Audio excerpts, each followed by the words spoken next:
AKK Enterprise eye ewana so ye obetumi de wanim age transformer na se meter amount enti se wutemi anopa ya babia ye supply quality electrical materials no AKK Enterprise wo brokum jam dede woni Liberty Junction no ene opposite wo Ben Roman for sorry no obetumi any AKK Enterprise adin kama na mo amwo enkrobi ti se sunwane tachiman kentampon so kwane nkranza sa kwa ena face no sampa drobo any krobi ti se jape krom doma hinkro wa mfie wa manafo asuotia no doma kom nkran kwanta ene mo amwo debi so akati so ena face no kase yamatwa ene adabo kromfo no mo fra no awo 0241229338 and answer 0204896607 so a wababa na afi wababa ye adwuma no ama niema enso etimi akosie ama mo yie pa na Kofi Ebrason say yade atiefo ewrabu ewo enkroframa so na yenshan samana say emfi the English Premier League game enwa etimi eto from ewo the American Express Stadium Brighton Hove Albion team no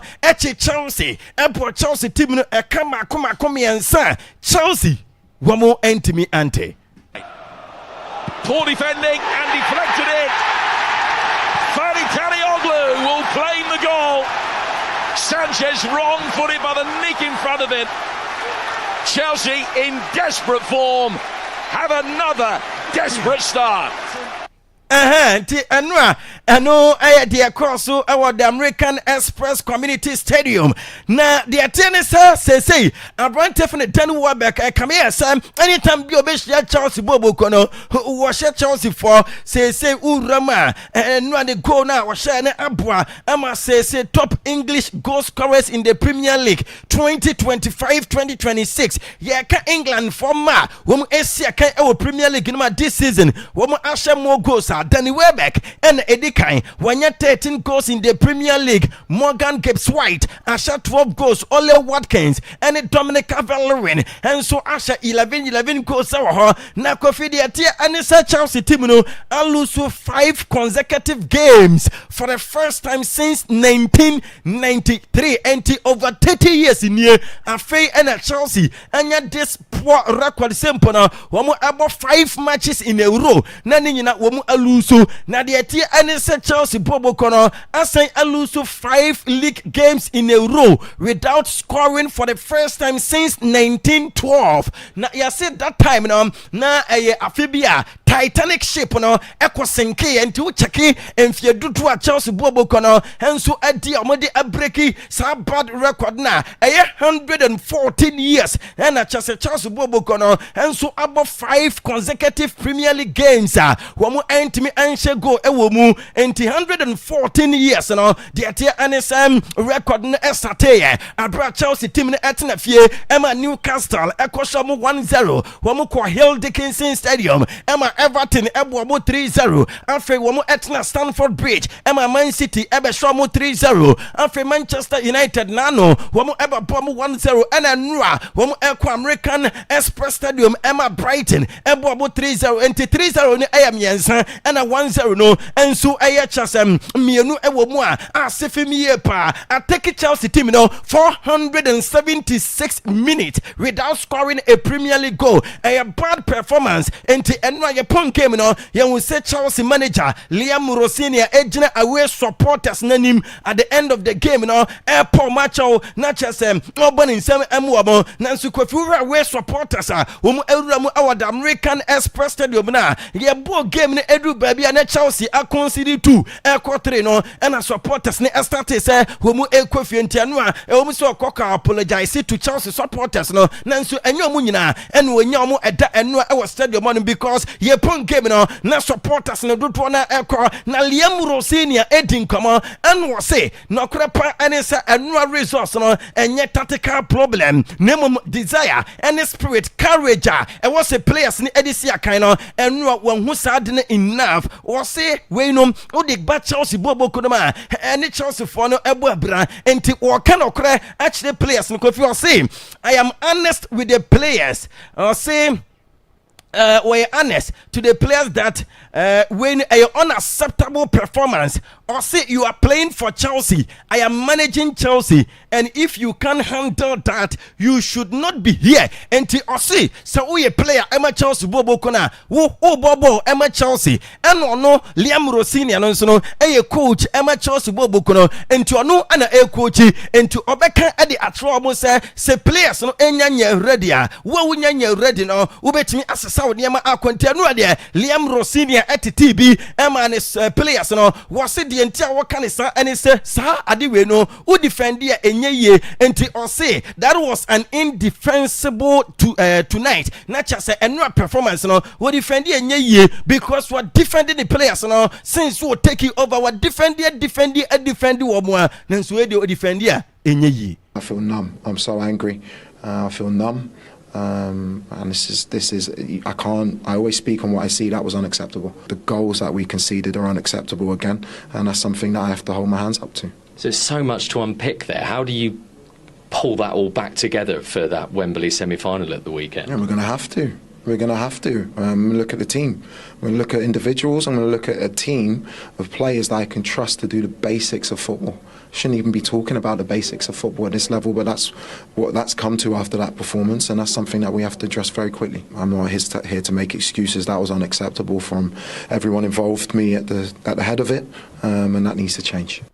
Enti was the Chelsea team no enya ensesaya eno sema Liam Rossini awade etodwa na Timoteo Alam Sherwood Tim Sherwood enwa our Sky Sports so enwa say enwa team na Chelsea ede boy na akwakwaya say Chelsea a team wo against a bunch of individuals was say enwa Chelsea players na ase enua ena no mu ebobo no. In what way? In every way. In style, in build-up with possession, organisation out of possession.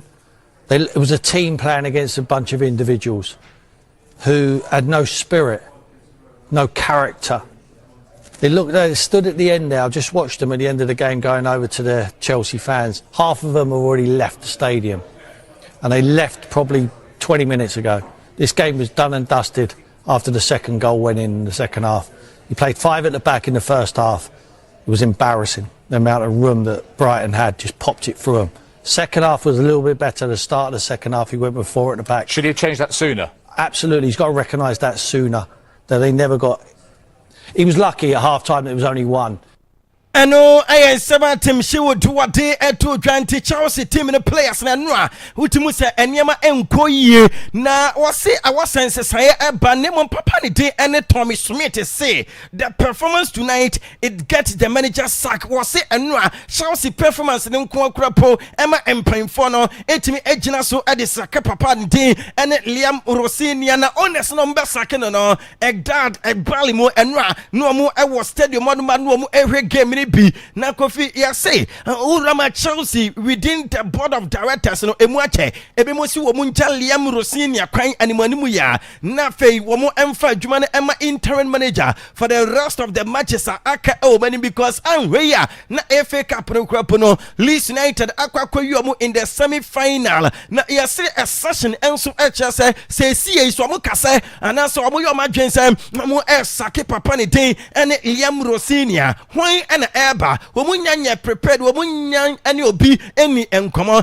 enti e waso mo ye meeting dia mete and say emergency meeting ebe koso on Liam Rossini ni future ebi mu echa say papa ne de wayete ase wo because we decided that so ebe jan kwan at the end of the season obeka ye no anwumre e Akwaaba Sports Extra no so no me de to manim say Chelsea position o mo da no enye kra so mo kodi nkuku a anhwe na akwakoya sefim sem enti amwo mo say Chelsea at the 7th because we really glog no so Arsenal and edikan after Monday 33 ayawra Monday 34 mu no Arsenal I was 70 points plus 37 goals City etosu mienu omo about 32 matches into omba bebo week 33 the tie anisam omo etosu mienu omo 67 points plus 36 goals Manchester United etosu miensam 58 points plus 13 goals Aston Villa etosu and 58 points with 6 goals Liverpool etoso enum 55 points plus 11 goals. Brighton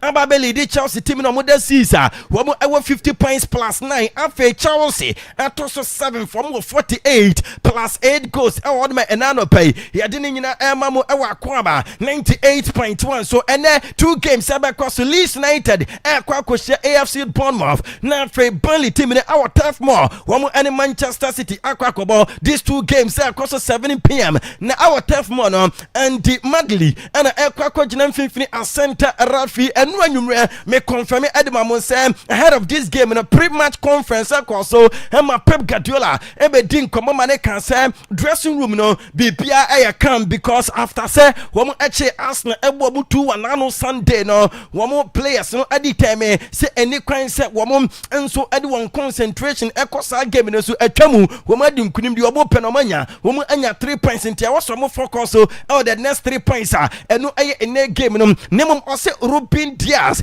out of this particular game na Rodrigo Hernandez Cascante so no ni injury enye serious na so nya de se na game no obetimi abobi ebia o next matches no na Brantford Rodrigo Hernandez Cascante obetimi ensia kan enye wanwa se Juan Liquidor Ruma ebe goalkeeper enanwumre Ryan Atinori ebe gina mu John Stones Kushanov Samson Brantford Matheus Nunes Brantford Nico Gonzalez Samson O'Reilly ebe gina game no Foden Ryan Sheki Jeremy Toku and Ellen Haaland I am rante eduba kwa here we animu so be start game no ama bobo kwa no enso I am Manchester City yesese ankwanko yes line up we ya ebe de ekura mi say Juan Liquidor in goal post Matheus Nunes nacha said the first one on the toss no eno na ebetimi agina mu represent de would it so say no na Brantford Matheus Nunes enso a player wanu ebe gina mu Samson Kushanov Brantford Mike Gay O'Reilly Nico Gonzalez Bernardo Silva Antoine Samanya Ryan Sheki Jeremy Doku and Allen Haaland we the possible and the most likely sniper papa ni din any Pep Guardiola ebe yusu no ene anwumre na Pep Guardiola say Kushanov and Mike Gay one partnership no extraordinary in the last games so ma bono one say Kushanov and Mike Gay one partnership no work wakasa future ne bright Emma City and this young players because enkrofano as this season wo mfie no of them na so we born no mo born e can be try no Pep Guardiola say players we no ebe adwuma e Emma City team no ache ye pa eno ensama Pep Guardiola wa de eto dwa Nico Gonzalez say for him there wo Man City for ne favorite because what the team need di what all the players edi and wo GDSM omo and the best team in England Arsenal for ne dream say wo Arsenal for no and a favorite no no one can at the end no and ye be who say asamina on one Brantford Nico Gonzalez kano and so I no clear Man City a person mu keep a Brantford James Trafford one goalkeeper no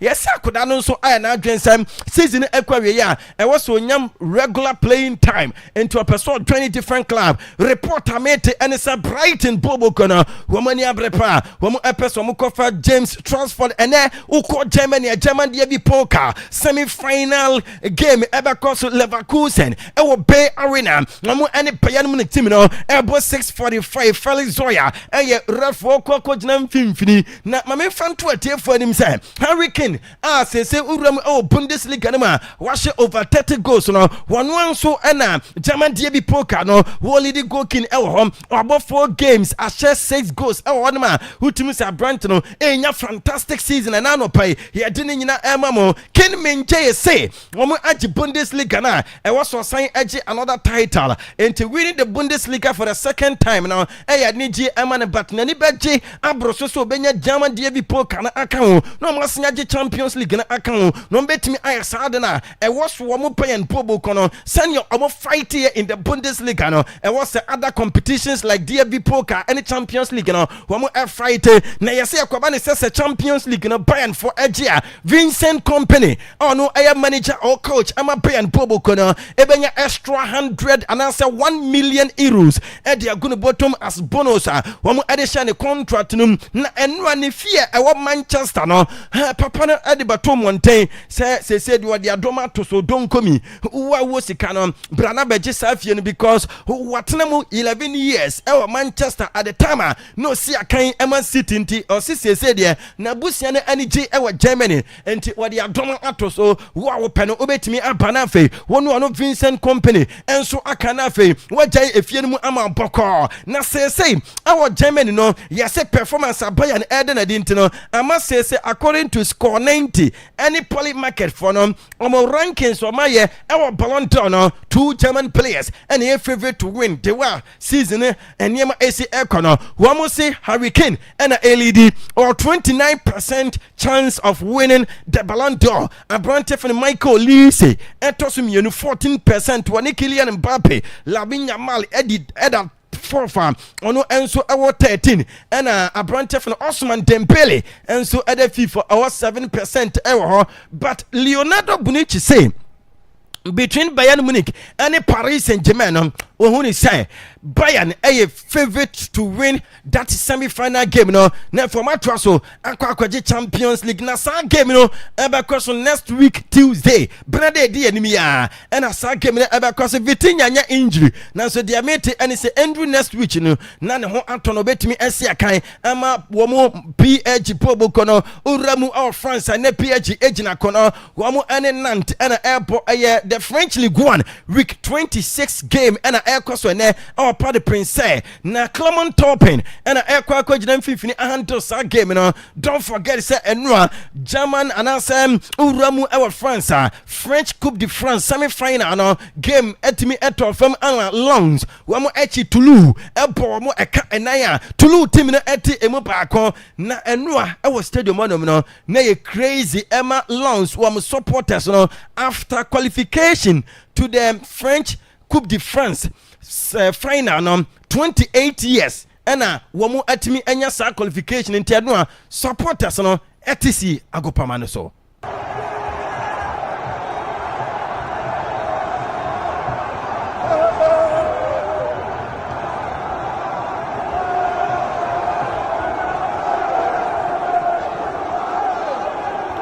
Yes, and 28 years near a fee and a long steam no Akwaaba Coupe de France final. Na wamu any ita Strasbourg and I say OGC news and a beshia and then you may 7 p.m. no sa game na Abakwaso a Strasbourg any OGC news will be open no Akwaaba Lens on the 22nd of May 7 p.m. Now we a Lens wamu 4 final Coupe de France and wamu Akwaaba match a toss and our final mu and omo Akwaaba 1948 the first one omo ne Lille and a boy Lille eshomo 3-2 1975 omo Akwaaba the second one omo ni Saint Etienne and a call final Saint Etienne eshomo 2-0 and the third one the last one was way back 1998 and also no PSG eshomo 2-1 nyankopon nyaduma 2026 omo about the fourth final French Cup game and also abeye between Strasbourg and also OGC news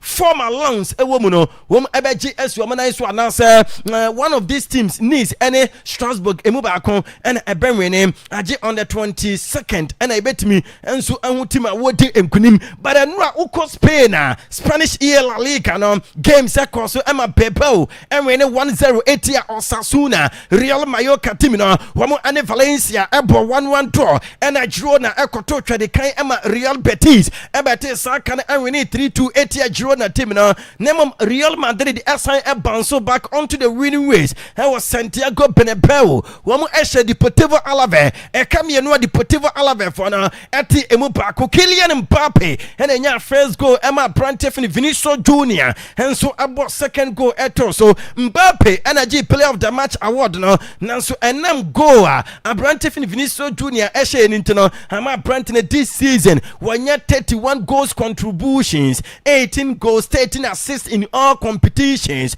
and unti I must say Brante for Vinicius Junior Madrid team no wamo president for Vinicius press wamane contract extension and money mu yai ama nanu kwape bekache mo said yaka official announcement enwa ida militao epic injury na manfo ashase reporto sa Brante no injury ano eden nanso yase our locker room and I said dressing room after the game no medical team no a lot of exam examinations. When HS Branton injury no, and ye injury. Ebemana amexi even the next game. Tia Branton are fit to play the next game. I back also this Friday against Real Betis. Nadana Carvajal, captain on Enwa, we're making a game number 300 in the La Liga. Emma Real Madrid Bobokun Eno and was in the Niaji pass with me Arreche some numbers of games at the Emma Real Madrid in the La Liga. Dini Hausen say we have to win every game. We know it is difficult, but we have to fight for the league title. And no and Sama and Brand Tiffany Dini Hausen what they are to and we all Benebel before say game in the starting Madrid players no a god of Anna Emma when we youth team na no when we ekwaje youth Champions League no na ultimo set na enye easy cry name after the game Alvaro Abalawa as Vinicius Junior ebe renew no contract na Ohopisa Branton ebe stay with Madrid for a long time and was it the entire way Jude Bellingham every no and it's for the first time in a long time now Branton ebe 90 minutes against Bayern Munich and at the and is was saying Asia kind no Friday and once no saying ebo binti am be here so by wrestling because in another Friday or Chinechi Thursday na de chia so Friday no almost saying our game ebo be here Branton check can we be and we boy in every no we have 6 games left. Our objective is to win these games. Every game count and sama Alvaro Abalawa what they had to 26 matches akano and was from winning and bisa said La Liga and still possible also of course we will fight until the end say woman across the gap after Monday 32 Barca and kind Barca will game ebo and one more 79 points plus 54 goals. Real Madrid etosum yunum our 73 plus 37 goals and the games are across Elche 5 p.m. one more any Atletico Madrid and Airball Real Sociedad any Tefe team in Ebo 6 p.m. 7:30 our Spotify company no Barcelona any Celta Vigo Ebo Jose Luis Munera Montero and Equaco Janam Finfini as Rafi na Hansi Flick adin nkɔmɔ na wodi ye no ene se Celta Vigo game we no a tough game wonim say wo mo Celta Vigo for no ebe try so ebe bo good game nanso no enya de se ebe ye easy e de ama Celta Vigo or see players no enso ewo adwen a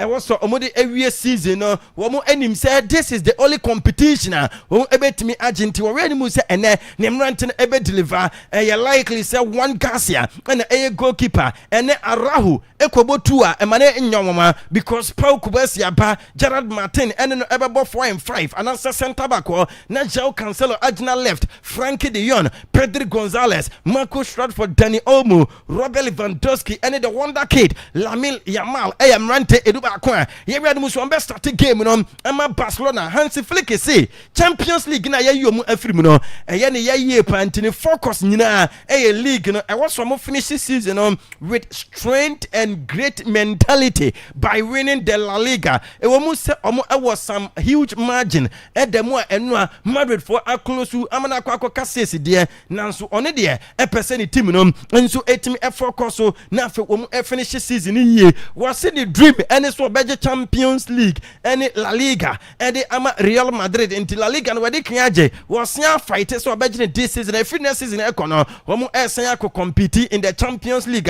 What person watch also person Barca ye pa enti Barcelona bobo kuna enyawa say ebe ne last club na Covid Diamante and say Barcelona team no are ready say uye team na o preferan Torres wo mo se bra wo ebe jaye Abranten mu na fo akwa ye adwuma e dia ma that particular club no say Diamante and some Arahon so wo mu enya office on beton no afei ababeto mu say Madrid bobo kuna decided at the end of the season we mu eja Alvaro Abalawa kwan because we coach na went me anje cap ama Madrid we den ebeja kwan and I no pay new name aba Stuttgart coach and the and Sebastian Hone ababeka the lines of Lionel Scaloni and afens no Didier Deschamps and no be at se Pochettino and afens no other managers bi mu at se Jurgen Klopp no wo nyina enso e wo mu dada enye easy onslaught there rich yes one e atwa so won ko ba bia wo ye adwuma de amabobo kwa no enso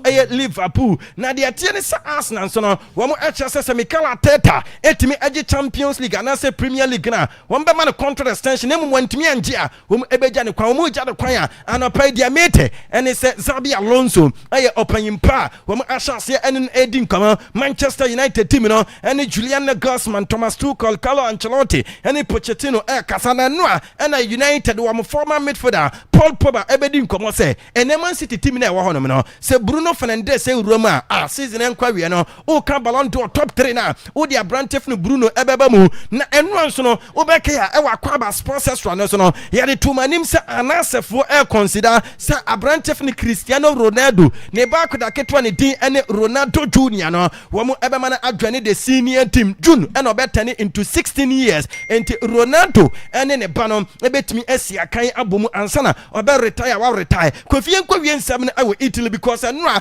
Coppa Italia semi-final game ekoso ama Inter Milan wo mu achi komu ebo mu 3-2 komu for ene di kan ekoto twade kan abrante ne din ene Martin ene first Lucas de Cunha ebo first 2 goals ema bobo kwa ne din enso ene komu later ene Inter Milan team in the second half kan Kanoglu ebe bo goal esan ebo so ebo second goal ema Brante ne din ene Peter Suchach enso etimi ebo goal ema game no ekoye 3-2 odma say bobo kwa efene Inter Milan at the 3-2 aggregate qualify because the first leg no ekoye 0-0 na eno hakan Kanoglu ene Brante ni Peter Suchach mo enso ebo modinye pa na de atia ene sa Brante ni Peter Suchach ababedi nkomo sem of course omo first half no Christian Chivu eskuli wo mo e locker room ho eno kan bi ene mo be aggressive and quicker wo mo etimi edi enkunim no we no so happy pa se wetimi aboa ama Inter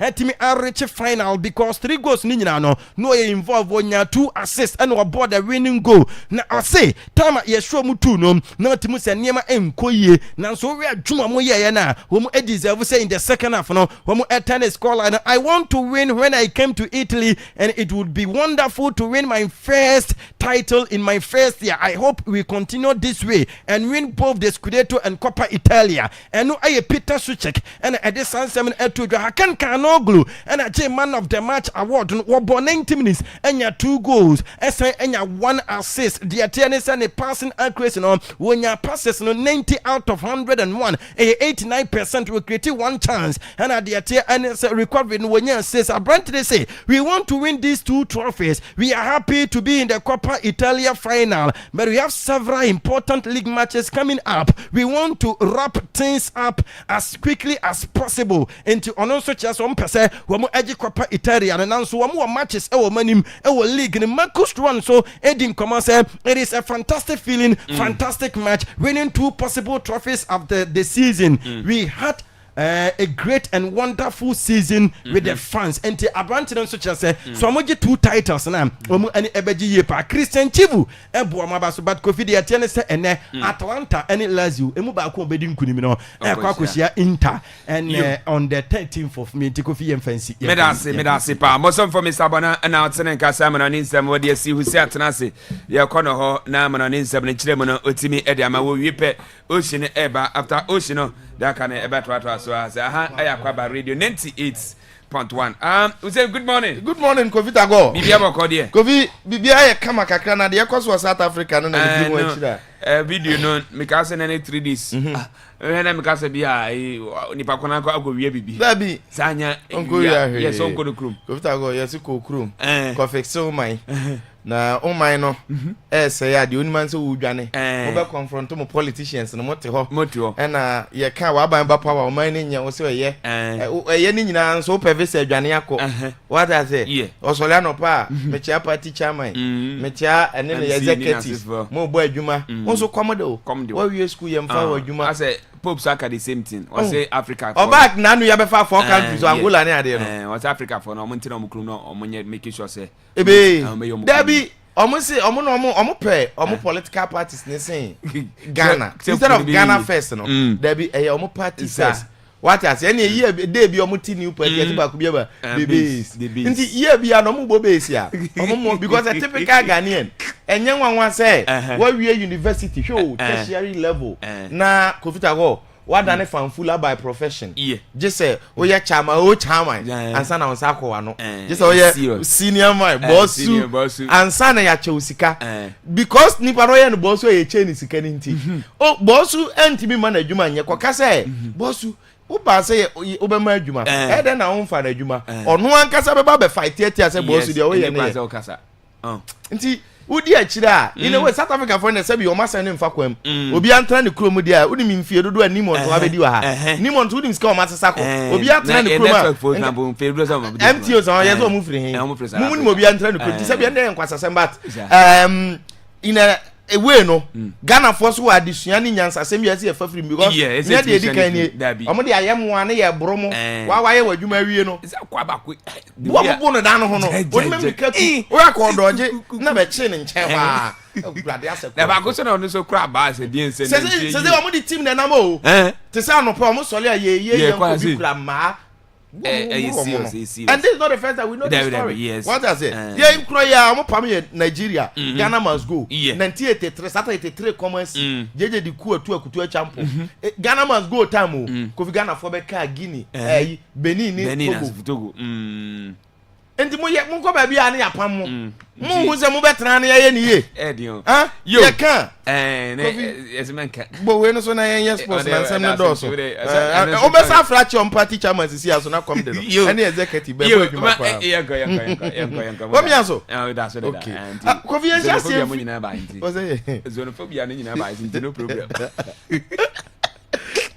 ye ni nyina frama yanko you just in free Chelsea na when him say 2 years in here Chelsea akọ Brighton home Kofi omumbo one shot on target mfiemienu anti that say omoko eden what is say 2 years in here omumbo one shot on target so omoko eden okay mami cheche na ti ase last season omoko ho Kofi omamo one shot on target enro omo san ko ho omamo one shot on target wow. Enti de bia mo asem bia meka se e che se senka bright for dia konya kura sipo onimu a nka chese for ntimo fa ball nwura goal post ni in fact se goalkeeper na se wakotran supporters ni no ma shijama still nka chese for ntimo fa ball nwura net ni and that is how bad the situation looks in fact Kofi so the statistics net to so you will see sampa enra bright for yam Chelsea. Now her expected goal ratio Brighton the energy 2.17 next omu so omu share 3 goals but Chelsea the energy 0.38 a new one and all the statistics possession the bibia Brighton were just better in fact so what momentum map no a utu sampa ya ehwe game ni bi de yehu ye na sa na see Chelsea amohwe na say unim say Chelsea in the last 8 matches Omalusu 7. Last 8, you know. Omalusu 1, 2, 3, 4, 5, 6, 7. Wow. And no me can say say PSG show home and away 8-2. Now within that period, what about 5 Premier League games? Well, Lusuni nyina. Which one the two so be and all these games are Chelsea Lusu in the Premier League 5 no. Omo share 1 goal.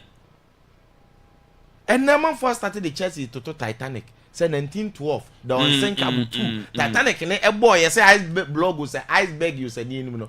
Since that time, another me catch you say 1912. Record name you know. Bako ye bako nye. Bako ne say so mu lose 5 straight games and 1913 and then check. But say 5 straight games we abro man shego ni 1912. The records run at Chelsea here, backward the 113 years, and I'm backward the 114 years. Choose the upper. What I say? Meaning, Selian Rosin and Edin Elnidi kind in tea. There's a loose one, Ellen Quani say, cat away. Oh, and now, in fact, when you look at the results, Newcastle, Shen one right?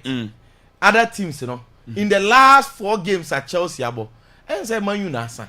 Because Man U ko bi a share 3 ne Man U ko na ntima share 3 the last 4 games in the Premier League Everton share 3 Man City share 3 Man City no share 3 and the 3 no so there dia omoje and when you look at the whole Chelsea situation and all try to say we be making sense out of that, we be making meaning out of that. Yeah, ultimately, yes, yeah. Before the game, the new man never see the medical can be breached. They say, when Brighton for Nankasano, 4 games in here, you know, match at Chelsea. Some catch us a Brighton for no, and Matt Tottenham drawn in that out. If you've watched them, you know, say, game we on by Humano. And they did it against Chelsea. You see, I mean, so people besides what is really happening, and the end, Kofi, me cross person me beside the same question because my answer me will be, but me sure say CP. That is not all. Because think about it. Chelsea started game throughout the entire 90 minutes. Me man who say yes, on person mu ye bibi approach in system as on person mu ye bibi. So me kase me who here. Game am here 90 man who here. Wow. And the reason why in tia me one say you started game under 3 minutes Chelsea da form a kabako and yes what da form a kabako before the first goal na under 3 minutes one we be abeka say bia 3 minutes dey one prepare by me to my Kenya first chance at the Tottenham dey ni bi cross aba ama me to my boss short this time round Robert Sanchez is safe and yes and kasa go no shiti at Tottenham o she be before 3 minutes but then 3 minutes Kadioglu first goal me here game na me say that bi omo me ko dwale mrante na me here life na man kwa ma me ba na o ma she Chelsea 2 Kofi ampa me ko dwale ba o ma she Chelsea 2 ansa na me he replay ehun kwan a Kofi on fa so she Chelsea 2 in between that time na Robert Sanchez ato board ya che Brighton ama se nye Chaloba ne koye goal line clearance wa nyina line so amon bo na mpie nka Hesenwood ko Sancha another goal yempon you Webeck abam me carry asena kire mo no Webeck say me kire mo what they atum 13 goals in the Premier League me kire am say Webeck na that kind him there and in big games like this onya ba suru no because he will score you at the end of the year Chelsea nra what say 3-0 no mo dia ma Chelsea enti ade ba kwa ama metena sidin na me hwede kokoko so na minti Chelsea asene say Kofinti that is a bang because me hero Leo Senior na me ra ho particularly goals ni bi wa consider o hwe ni di mi na hwe ni posture me say apapa ne ho mfa na yemi ne ya won say so obi yemi ne ya on the way of squeezing the face na as onye comfortable no sa pepepe na obi heavy se no ogina ho a nko betuma atwa by the time no not ho unti eza akonya ne be guide o enti man ni face problems abranti o but also fankasa enti the ma minti Chelsea asem na say from the depiction of the coach and one point some of can't say hey team near broken to the level said you chiro mo nya no mo dey adwuma me wa menya sure say minim nchira kura koji de be kire wa under 3 minutes hwem and not just that yeah bro right from the referee ball hustle now under 1 minute copy 90 minutes plus the referee to 4 minutes no kura no na Bright said that Chelsea and what you say no man na coach dey kire dey nya no na mrante de ba park na so no and these things no I think it happens when players need lose faith project anymore including the coaches to a larger extent but me I don't blame the coach that much because it is a season now honestly Debi Ameka Liam senior sacking was a mistake but Chelsea sample new year day 1st January sacking no good anymore but the man Kofi issues na ba boardroom between on him and info no and affecting the performance a field no so and yes sir Chelsea were doing well they should have supported Enzo Maresca kajuma na no na oye no what I say yeah but Mpanifo had other ideas no mkofa Liam Rosinia no so prepare very cheap project with Strasbourg Alsace France and no buy it is not a season he started so it cannot be judged entirely based on this because this clearly does not depict who this coach is. He's a young and a learning coach. And one time Chelsea man with such demands. What I say? And your man soon go ye. And Rhys James to stance. Kupama to stance. Estevao de Suepra. And then I saw some other players. Joao Pedro. And Afi Dilap no na starting. the last so the okay be man okra obey third person kura o Garnacho subam okay Garnacho one shot is a deflected but ono so kura entirely e de yan is Pedro Neto mu nyina affect omo and omo pon game no Kofi utimu say ampa players no omo Philippines yes I'll mention Enzo Fernandez one because just you the repeat you credit tama camera net utimu say ampa eye ne ya Caicedo the same thing. The former team pana baleba mo bro mo say Pascal Gross, Jorginho Ruta, Hessing Wood. The omodi yo mo no. Kukereya. But se team no Mikel Obi can see me. Senior players no mo team no person mjaneko. Oma lose faith in the project. And I think the bigger problem that is why it is. Until the team lose broken. Hey, that passionate thing no, me who only Caicedo nkwemu. Omo maka no, omo both to their own level, but not say team ni lose how mo. Okay. I think that Enzo opese odwane ko send obi anim. Kukereya opese odwane ko. Ko pa makro nya obedwane ako. Majority of the senior players no nya obedwane ako. And that is the main problem no. And never Chelsea fans. Kofi. Even Ghana here. Chelsea bobo no mo person be. Yeah. You be force mama he Saturday mo match.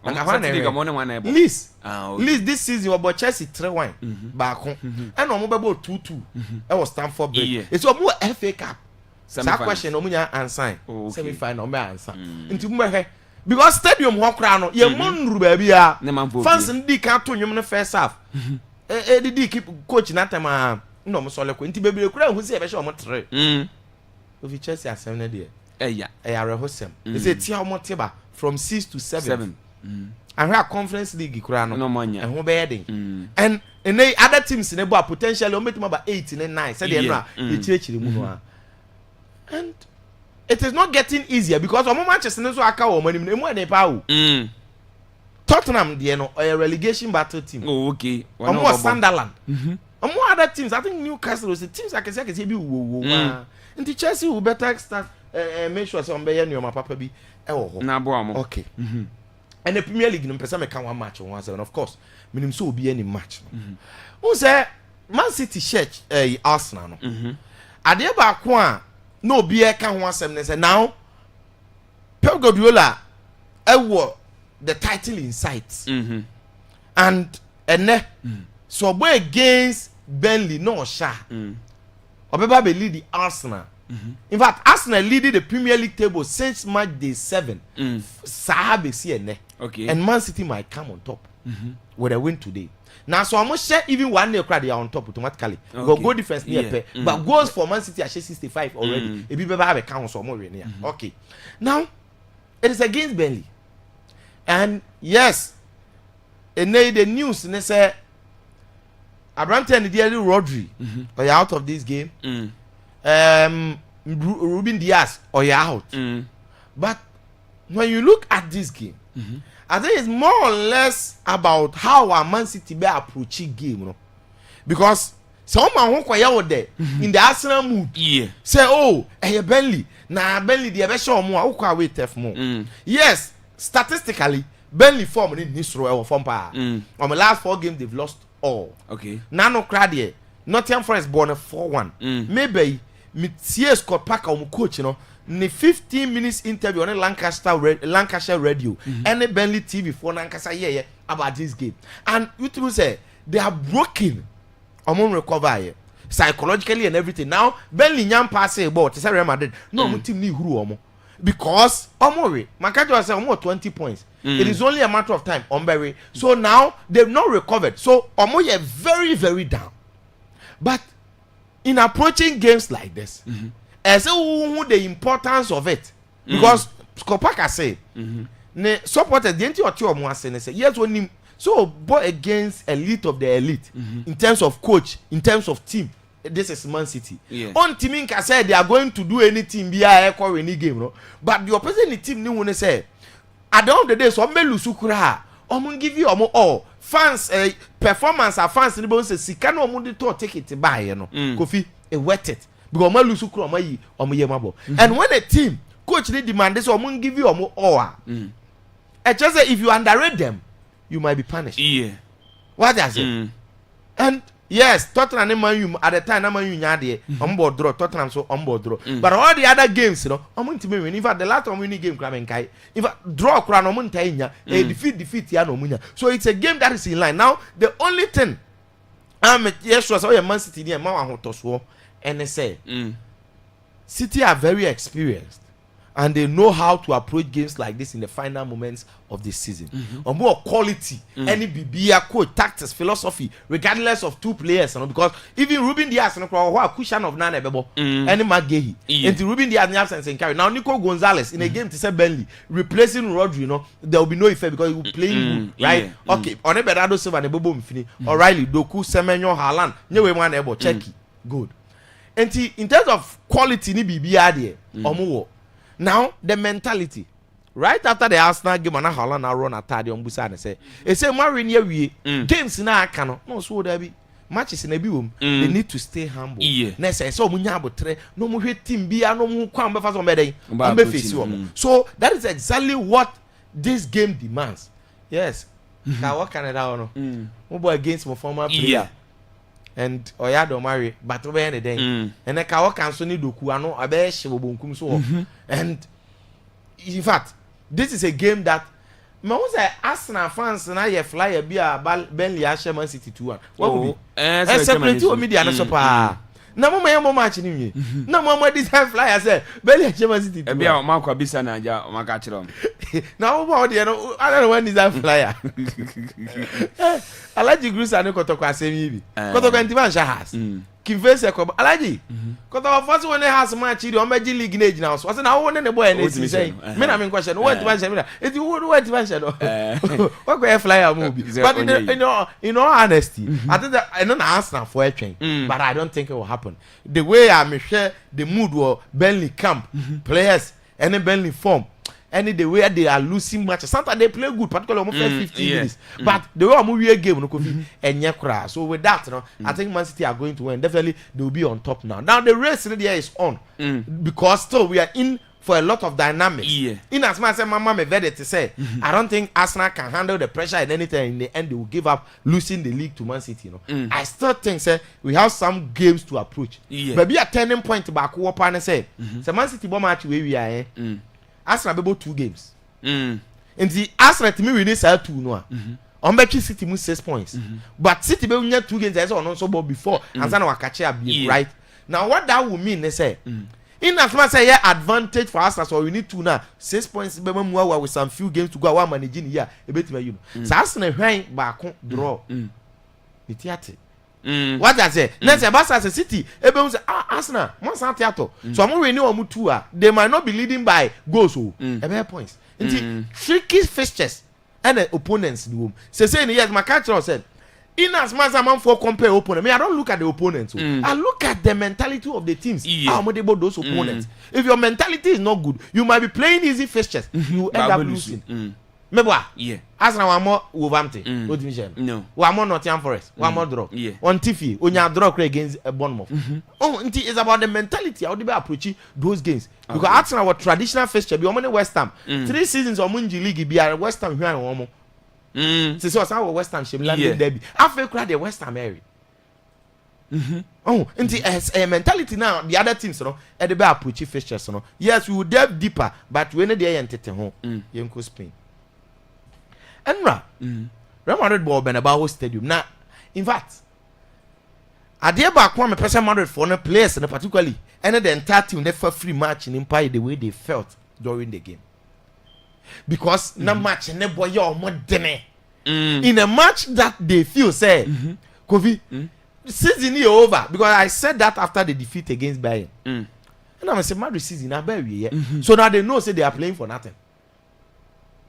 And Osha Bono a number peshe go on anti no remember and to say other gulaja or kochia no amasses no smiley kaka go there definitely more relief. Jude Vini Shego both Vini Mbappe omo maka no omo je bo na team ni huru omo supporters na ma bo ne buy omo tene telling them say enye the Madrid deserve ni boys ni the team ni di agro be twema so ne kura team ni ene nyoma nketenkete bebre right and Vini she go no so papanya nsa opa punch na fans na chow. What I say? And it was very difficult for them.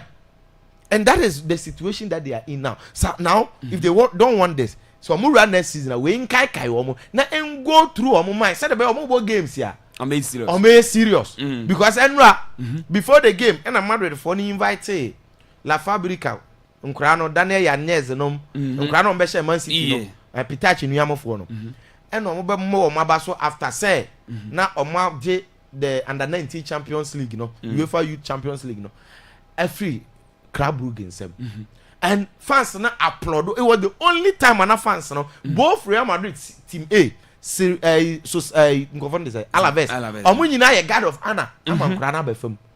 That was the only thing Americans and Real Madrid for fire as positive from this very game. But then omo say Abeloa season so omo nja na kwan Kofi man dwene ho I think omo nya betre kakra sa Abeloa anya mi nipa sa de but where Abeloa man management eye papa in as much say Abeloa unconvinced this is a Xabi Alonso season and Ancelotti was struggling with the season. Xabi Alonso by Abeloa bet also half season. You who positives and now you who positives. Yes, positives. They are positive. All the players ready to play for the coach, right? And in fact, if you sack Abeloa only because we're free move to buy any idea, one year fair, Abeloa na Man City no. Abeloa na Jose Mourinho no. Abeloa on pre-season nebra. No, particularly coach Ben and the neighbor cry. What I say? I think omunya betre because say Real Madrid fans ni bi believe say still Madrid for the league ni nyeka. Oh yes, so twa nyanya kasa o. Kofi aka 6 points, Barcelona born na no sha akwa 9. Barcelona lose still 6. What I say? Say 6 ba dia enya nyeka Madrid were classico. Enya nyeka kura no. Still Madrid chances ni nye likely. Now the final matches now Barcelona I think I just omu lose 4. And Sana Madrid will chance to win the league. This omu lose be 4. Including the Classico. And what this means, they say, fans ni bi wo GDA say yenya bote ne hwe Alonso Abeloa. Na me dey me feel say Abeloa timi close even points no club to be 3 said next season man nko pre-season me sha say no on building it ne hwe de obetima ye because he was doing well on kranim. What I say? Yeah. Ena waba ha. Ena oba ye no so no. In as much say you know, yes when yes but enye fair. Now, after saying Real Madrid the share, it is up to Barcelona. Barca bought against Celta Vigo. Vigo at the year because they've been performing very, very well this season. They will league in eso. Now, almost that think an European sport potentially on about conference league. Now, in fact, Barcelona playing against Celta Vigo. No, they are playing against a lot of their former players. Ilax Moriba, Marcos Alonso, Oscar Mingueza. Now, Celta Vigo team no. I'm gonna share Real Madrid. The Frank will be William Swedberg, Ketwapa, Odigo Shetu, Fernando Lopez. In fact, almost number 9, Mamen Kai will be Branton, Daddy Boya Iglesias. These are pioneers in the league. They be access to open G League. There is no permission from because the Amode Bayano. I know that. So now they are playing against this very team, and Barcelona will have to put up a very brilliant performance because Celta Vigo no almost you kuma kese in the league. If care is not taken, you might end up dropping points. So it is a warning to Barcelona, but I think they know that now that Real Madrid we need to close the gap. No, it is their duty to also win. Kofi Elstone the number boy against Atletico Madrid, but Atletico Madrid no in the league. What are they fighting for? What I say? Now they are playing that away. I think it's a game that will be about goals. Okay. Hey, as Atletico first leg when to say Mekai. One. But this is Atletico Madrid. So I think fair party goals. Yes, win. Okay. Mate, me da se. Eno aye Hussein Adams na otene kasa ma na nsem no wode ne de AC Ocean Eba na otimi edene de ama wo wiepe na yetiasi fie na fisem no ye de ato aso ha aye Akwaaba radio 98.0 aye Akwaaba Sports Arena ana no pe ye de ema nonduba na ya page mu de free to media so na no chino afofro abeto aso was watching the show live from Brikum Kutre number 1 was it the god of football will favor Barcelona tonight. Listen to my mom Amabadu the Yamsela Ajay Okada brother Mark Tau Alenge and all Kutre number 1 community members from Great Mugabe. The message of the free Kutre number 1 at the bar was it the best sports station ever in the country. Yeah, that's was I vote Bona the best foreign news presenter. of the year from Jomo Kenyatta. Jomo Nabibi Abokodi. Ma Iancha Wanana P. Was the FC Barcelona is going to win today match against Celta Vigo. Was it is your boy? It will to listen to you live from Kumasi. Man, so okay. Was it good morning, Black Coffee? Was it this is Don Sipo inside Chimotama 7? Was it keep the fire burning? Was it my increasing goes to my boss who sent Adams? Okay, what does it power? Was it Kwame Nana Kwabi Jr.? Was it Akwaaba Radio? You're number one. Yeah, that's the pass audio message in the bar. Was it watching you live and clear? At what I have meme airport we I starboy in the message or the free have meme at the Ebano P and also yet me be at the fro or the amount no. Na yen twaso na yen kwe ni me abra isi the tactical man ocean asinkonya na yen kono ho so on enso de e be ka kraje ko pension ka BBC ni TV o num nso ono so ono se de azu no wona ibu nso no nti yen twaso ni yen kwe ni me because of unity was the update on FC Barcelona transfer yen no matter o su kabra Yanto basi answer why. It's almost ball league match. So many brabre na ball league aje. Zanet here. Nti yenro there. Was it Tago your life inside Crasso Rasgood Babalin Salon? My increasing goes to all Barcelona fans. Was we are running tonight? Rasgood messenger what they abandon. And I was say your life at what Japekrum was say you are doing the good job here as we the messenger what they aba. Was say watch your life from was say to Senior High School way from your boss the messenger Steve Sebi Yabakodi that's pass oh share life or say to Senior High and no Kumasin na yankwe na brother tactical man osi atenase na on fane de MI we are that can better what ha Akwaaba Radio 98.1 channel so say we Akwaaba Sports Arena ananopi ye de ma osin COVID ago bibia boko de abofo ahunta daroma bibia boko you e da abofo na se abofo ne da masi ala o asembika ye ne hweka se da masi uni hweka de edamase ko vian chietiefo obia josom na mose abene na si South Africa ho South Africa fui mo nyamu man ye mo so mo na mo mam nyame ahira mo ahira my Ghana wa my diamond o my good server ko vi unya so sa abrofo no o my ye duro o my ye duro because obi nwa me sometimes am waka se mpenifo no so do bia me no mo nya adwi net settlement for ne ye na mpenifo no yes because yeah, the next 15-20 years, yes, we have been penny for sa. Baby, what you say?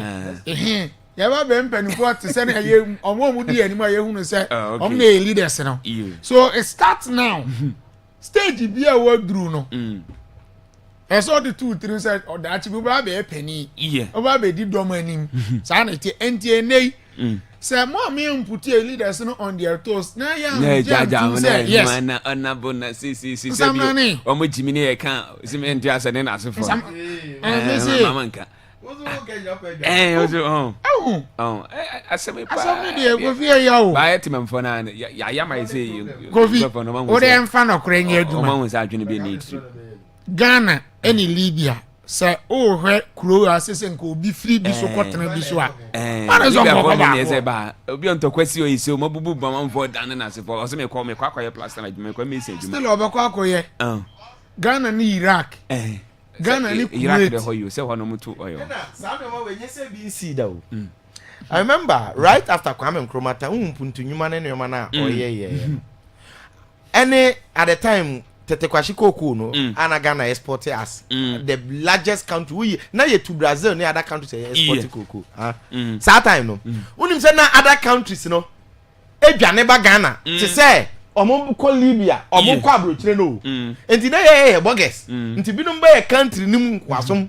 Na ye kura ye bizarre say papers way. Papers way. Ye o. Na oni papers ya. Ye wa ice te say America for di. Ya che uko. Ya che wako. And then here. Okay. Ha, unim say Ghana for say yes Nigeria. Country bi omo dwane ko. No me ko Cambodia. Cambodia do be anywhere. Oh, no, Cambodia. Kwame Pramabo. Hey, I want to pra. Yanko why? Says I didn't cry to store be and drink or Cambodia. I now we didn't From a Black Stars player, you can better player now, Kobo, Black Stars. Mekane, Cambodia. Oh, Bully. I was Usu, because Usu way. Confused, no, Okoi, but I saw my Belize, nothing my decent. Ye. And then Janta take now, Sana no back we heading command of the term. Boga. No, because I know free Crobans no Panama. Boga free Panama. Boga Panama call Panama. One of many people. Uchi test your Panama. Uchi was test. Oh, Panama.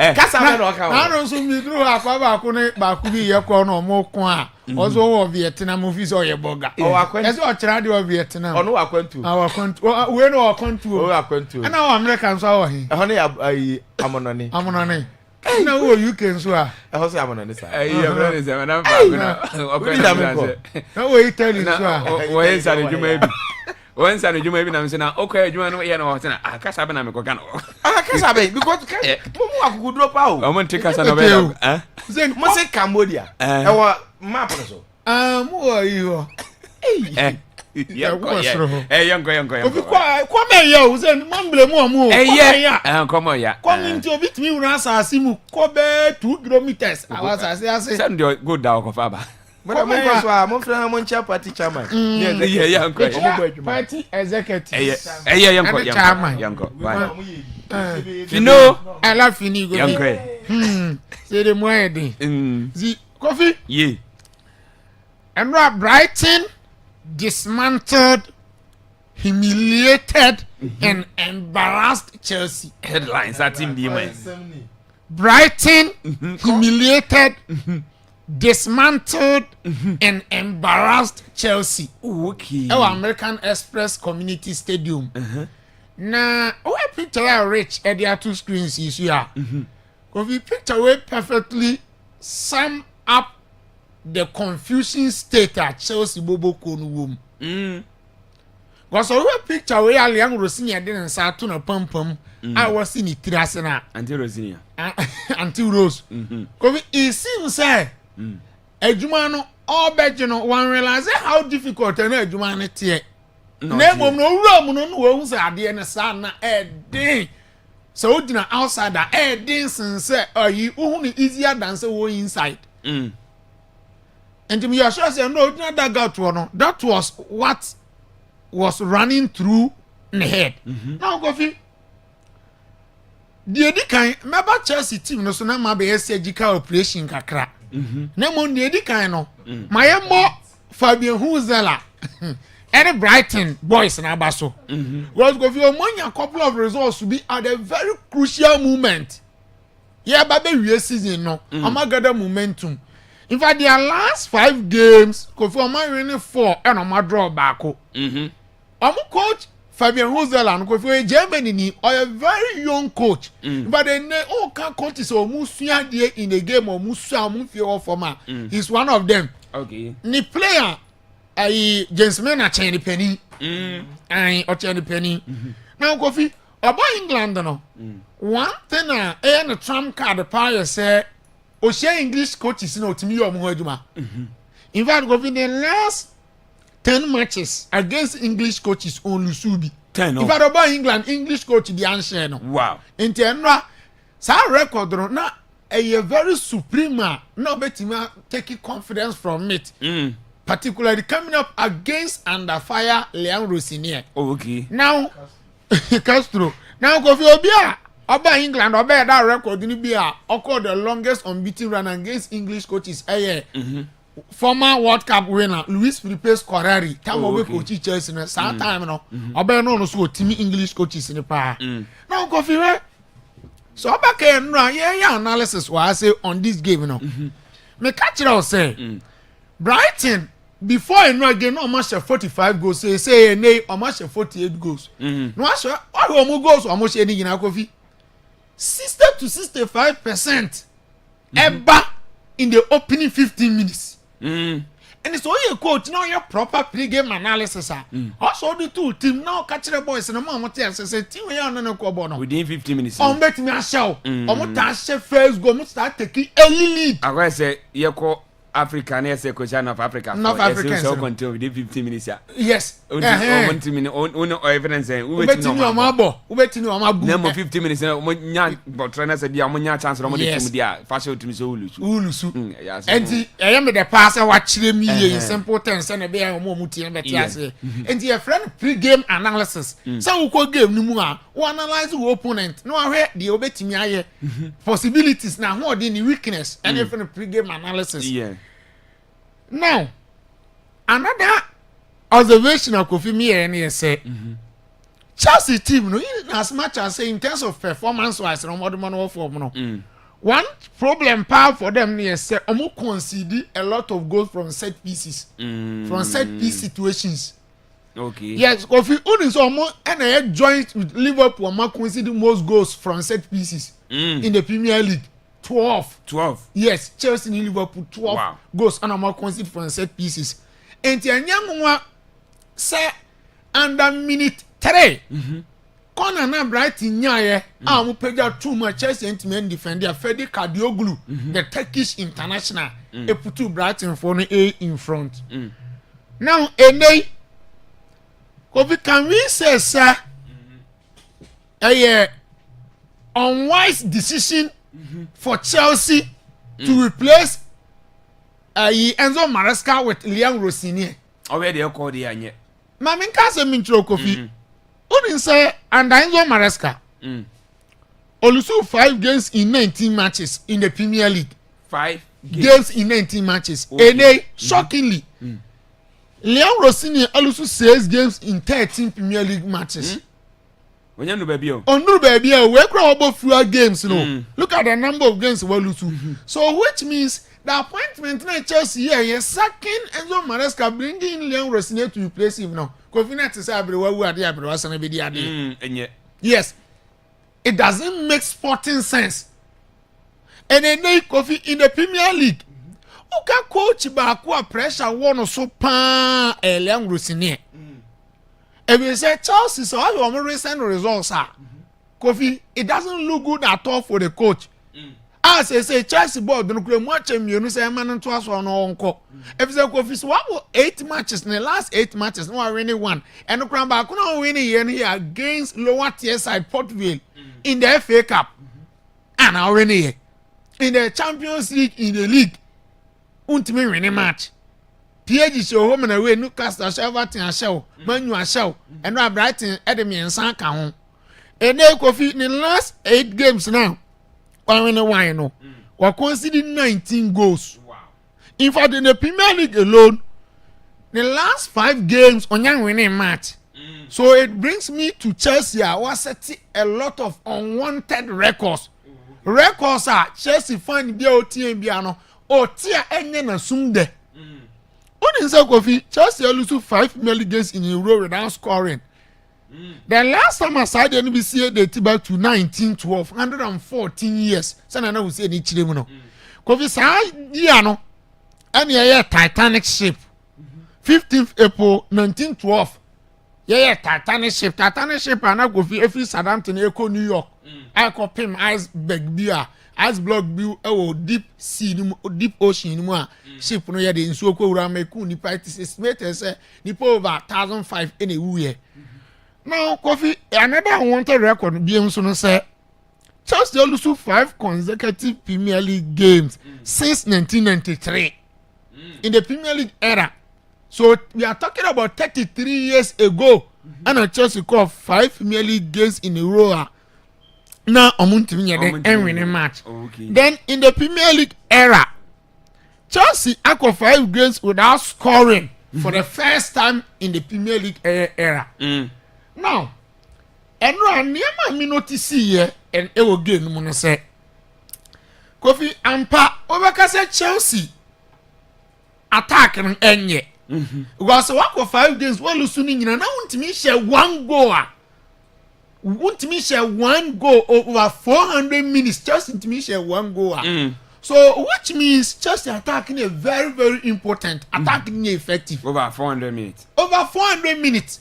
And rather 4 matches and another 360 minutes. Chelsea to me she go and another 90 minutes as I reckon. Until we are talking about over 400 minutes near Chelsea Aqua or Mount to me she go. Now coffee and can you minimum say Sanka attack in yet dear. Oh defense also or the both team never buy. So won't me shine any concern can concede. Yeah. But coffee the situation is different. Chelsea last 12 Premier League games. Kofi Ontimin keep one clean sheet in pool. And Ontimin shadow, yes, shadow. Ontimin show, but yes, shadow. That's why I say we're considering 19 goals in that drought now. Winless run at Chelsea the Enyano. And TNA, about the second joint in the Premier League history for Chelsea. So I got 12 games on to me at the end consider goal. On to me at I was consider goals, sir. And the young one here say in England, oh, cutting back wa, and can obey and success based on defensive solidity and can Chelsea. Some Chelsea to me shall go crown add in South Beshano. Because Jose Mourinho Bayano, or Matthias as a man, the success foundation here defensive solidity. Paro Ferreira, Ricardo Carvalho, John Terry, Money, and Diego Riquelme, David Luiz Mo. No moto banje ban we chire den so be Chelsea omutimi de ko company ko defend yi Barcelona cry dey free but then Chelsea alusu sa identity no now say reach be Premier League table na mamia ko bi say o we table no so a no Ukrainian say we Chelsea fan na utun say jabe gu chem and say the probability say Chelsea could be about champions about European football no ko fi aye 30-70 because of the point gap. Now, because over here, they be City ni Arsenal, they you omun free. Okay. Champions League. But after City ni Arsenal, because the point gap is so close. And you know, I can say the Chelsea lose game now. I bet it's not saying about Chelsea. And you know, Chelsea have about 7th. So you're 7th in the crowd down. Only 3 teams will be of the same number of points. Yeah. Chelsea 48, Brentford 48, Bournemouth 48. Right after Chelsea, because we were being Everton on over 47, Sunderland 46, Fulham 45, Crystal Palace order 13, 43, and Newcastle United 42. So from 14th position, Eddie Bessie baby Chelsea that at the 7th now. Only 6 points penny and a so meaning Chelsea go for Mundina ye. And likely say Europe no omun kobi. So I pass 4 seasons in here. 3 out of 4 seasons me Chelsea into more European football. Oh, okay. And Chelsea problems don't want to go. I know edene. Financial omaboka. Chelsea aboka pa omaboka omo financial losses bebre ato omo. And again so omo ntime say more Champions League now. Omo say lusu revenue bebre sika bebre o e be Chelsea. Okay. Now go feel no me again wo. Ade ba ko pa na so clear. Obi onya adaje fin ni hwe Chelsea bia. And say go Chelsea born no mo born it seems that as a players no omo give up. Omo yanka season na end. Come oh okay. When players need me now, attitude on the foot of player. On me and season now and the crown on Marco Pomba Biatana. No desire to play, no character, no spirit, fighting spirit. You get a point? And you see, it is the duty of the coach to face it. And Chelsea appointment no me and the amas so mobile in any say.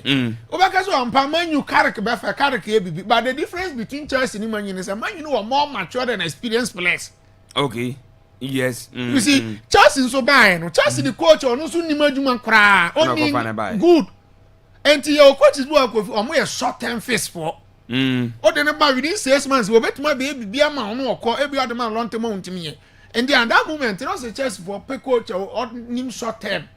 What is our short term face nasi? Okay. I just went to me and yes, I did know. Finally, Chelsea problems and they discuss it over and over. Sir, transfer window ni bia also total overhauling. A lot of players baby or Chelsea are almost standard in Chelsea. Or me, some are even below average. Robert Sanchez and no Kofi mistakes upon mistakes and no. The kick be and sini paso. Chelsea new goalkeeper. Chelsea defense only 3 pe. And omo Chelsea Fofana, Cucurella and Reece James. Omo maka be anya Chelsea standard. Omo Chelsea standard. I'm talking about omo back four. Omo defense in me for the Casido eye. On Enzo de eye. And Kopama. And do Pedro. Kofi Asa. And Estevao. Also Krafen Oba. Omo maka be anya Chelsea standard. You get a point. And the Chelsea, they need defenders. They need a goalkeeper. They need a potential center forward. Potent striker. Bet my mom goes. Nye dilap de Kofi Oba dey. And no who you dey up na the man give neighbor. Na me say o ade bia abo bia chi owo. Ene man ye dey anko yi. And the Kofi Chelsea problems in there. It is worsening day by day. And pressure na wo Leon Rosinier so no Kofi increase sa. Okay. In Italy and Ra. Kofi Oguchipe Miaza. In fact, it was an entertaining clash. Inter Milan and Como and the boy match ended by 3-2. Now Kofi the money entertaining clash and he said Inter Milan needed to come from 2 goals down to beat Francesco Fabregas Solas Como. Now Inter Milan were poor in the first half. So first half then Niama Nkoye how they were losing balls. Any mistakes no more aggressive in their press and there. And on the man Fabregas Como ebe take 2 goal lead no. In fact first leg a goalless. Como for home. Yeah. Enti omoba Inter Milan home no. Now meaning say before the game Inter Milan emre o me win the game we. But Kofi no omo bire yie pa. Omo bire yankasa. Omo bire you see. And no about the Inter Milan boy, and the mentality and the attitude of Musho in the second half, no man says still. They are still the strongest team in Italy. Italy. Yes, I'm gonna the most strongest A team. Now, and they reached final for the first time in the Coppa Italia since 2022-2023. Because Bologna are the defending champions of the Coppa Italia. Already in the league. Omo team by 14 points. Nti omo run away winners are the league on better. So which means so omo je Coppa Italia na and now omo train Lazio ni Atalanta do bebo. So omo timi je this Coppa Italia na then during the first season of Christian Kivu no omo no domestic double for domestic double for Inter Milan. You see Christian Kivu Yamona Basso. Because he is the coach of a far Inter Milan team and no more him. And so Ababesha, not for so long a time, no. Inter Milan's team no now we see the team in the shape of Simone Inzaghi. Because one coach team not near there. And if we new coach Abeba, I also know style of play philosophy be able to a place and make Matthias and Tema Bobo na the amount. Which means when you may be ashamed. Yeah. At a time when not psychologically na Inter Milan in that form. Because last is already near man to more. Now I'm getting so close to win treble. All of a sudden treble in at Jiguye. I'm going to final of the Champions in Swa. Now PSG and 5. And it's psychologically because Inter Milan no. We are down. Yeah. They need to find a way be a coach in the bed ever fix it as a problem no. And I think so buy no. Even though Inter Milan are free in the Champions League near the but we're born domestically now. I'm not say I'm not know what's running in a coach in do my way there. Why? No Kofi. Who led the mission for Inter Milan remarkable comeback? Emran team Now Hakan Çalhanoğlu Kofi after the game rating 9.4. 9.4. So which means none more exceptional. 2 goals, 1 assist. And Hakan Çalhanoğlu at the Maye. Now it was one of the best performance so far in so many months. On the transfer window be last season no. You can't say Abrantiano or the transfer required cause and common money free intermittent. It affecting the performance. But then no where the splendid performance I can't tell no good in my and wash. He's the quality footballer by Austin about ball striking way only Bruno Mone also. Say board I striking balls here. Oh yeah, excellent. The technical be almost short to pen about boom. and then no Kofi one hour only the mission no kwanya ofa so ete kan baako and Kofi kwanya ofa so esante kan man be 2-2 in fact the first header goal in the Narazuri shelter it was a brand and character class and fighting spirit at the boy Inter Milan A team no again Peter Suchek Kofi Peter Suchek the American as me say obeshi Ghana ofri Croatia now Kofi ono so no ye 2 assists and obo winning goal no after the game no man of the match award no quite divide opinion no mo say Fama Akancha no gulu and Fama Peter Suchek because Peter Suchek no 2 assists that match no gulu on essentially winning goal no Zimba say hat-trick no yes about 2 assists, 1 goal. So he was involved in all the 3 goals. And a Chanoglu so both 2 goals, 1 assist. Oh, okay. On them so they provided the winning goal assist. Peter Suchek, you know. And then no man of the match, and I divide opinions between the two. But I think the Kofi I can Chanoglu the overall performance now was 124 touches, 90% pass accuracy, and 33 passes into the final 10. Send a pass and echo and Nima ko hit your opponent. And no ye so in time land and ra or come back and Kufine was through. So say bragging right now, Baby say in the Coppa Italia history since they started in 1920, 204 years in Team my waje do a Juventus 300 waji 15. Okay. And Inter Milan Argentina na Roma Argentina. Yes. Gabnumut Italy what there. Omo ball ni omo dey Juventus. League no kwa waji 36. Omo amudi na che Inter na AC 2020. Wow. You see that when I bet no obi age who league titles difference of 16. That when pa na bet no. You get the point. So in the context of Italian football Juventus. Oh okay. And ade by Europa AC Milan and Inter Milan. You get Juventus no lose most finals in the Champions League. Back 9 we lose to 7. Into by Europa onya there but Italy what there. Omo asase no omo there Juventus A4 no so. Okay. Yeah, between Lazio ni Atalanta no. When they be winning wa ko pim of final so say baba ye Roma so your friend say Roma and Atalanta Lazio ana say bia Atalanta Lazio so they obedi nkuru baba be share Inter Lazio or Atalanta. Yes. Okay. Kofi so say condition about for Fabrica Ateta. Na according to Bonus story so here na kire say I can't tell na say so winning league trophy na e be man contract extension. So when winning league title na e be sack no.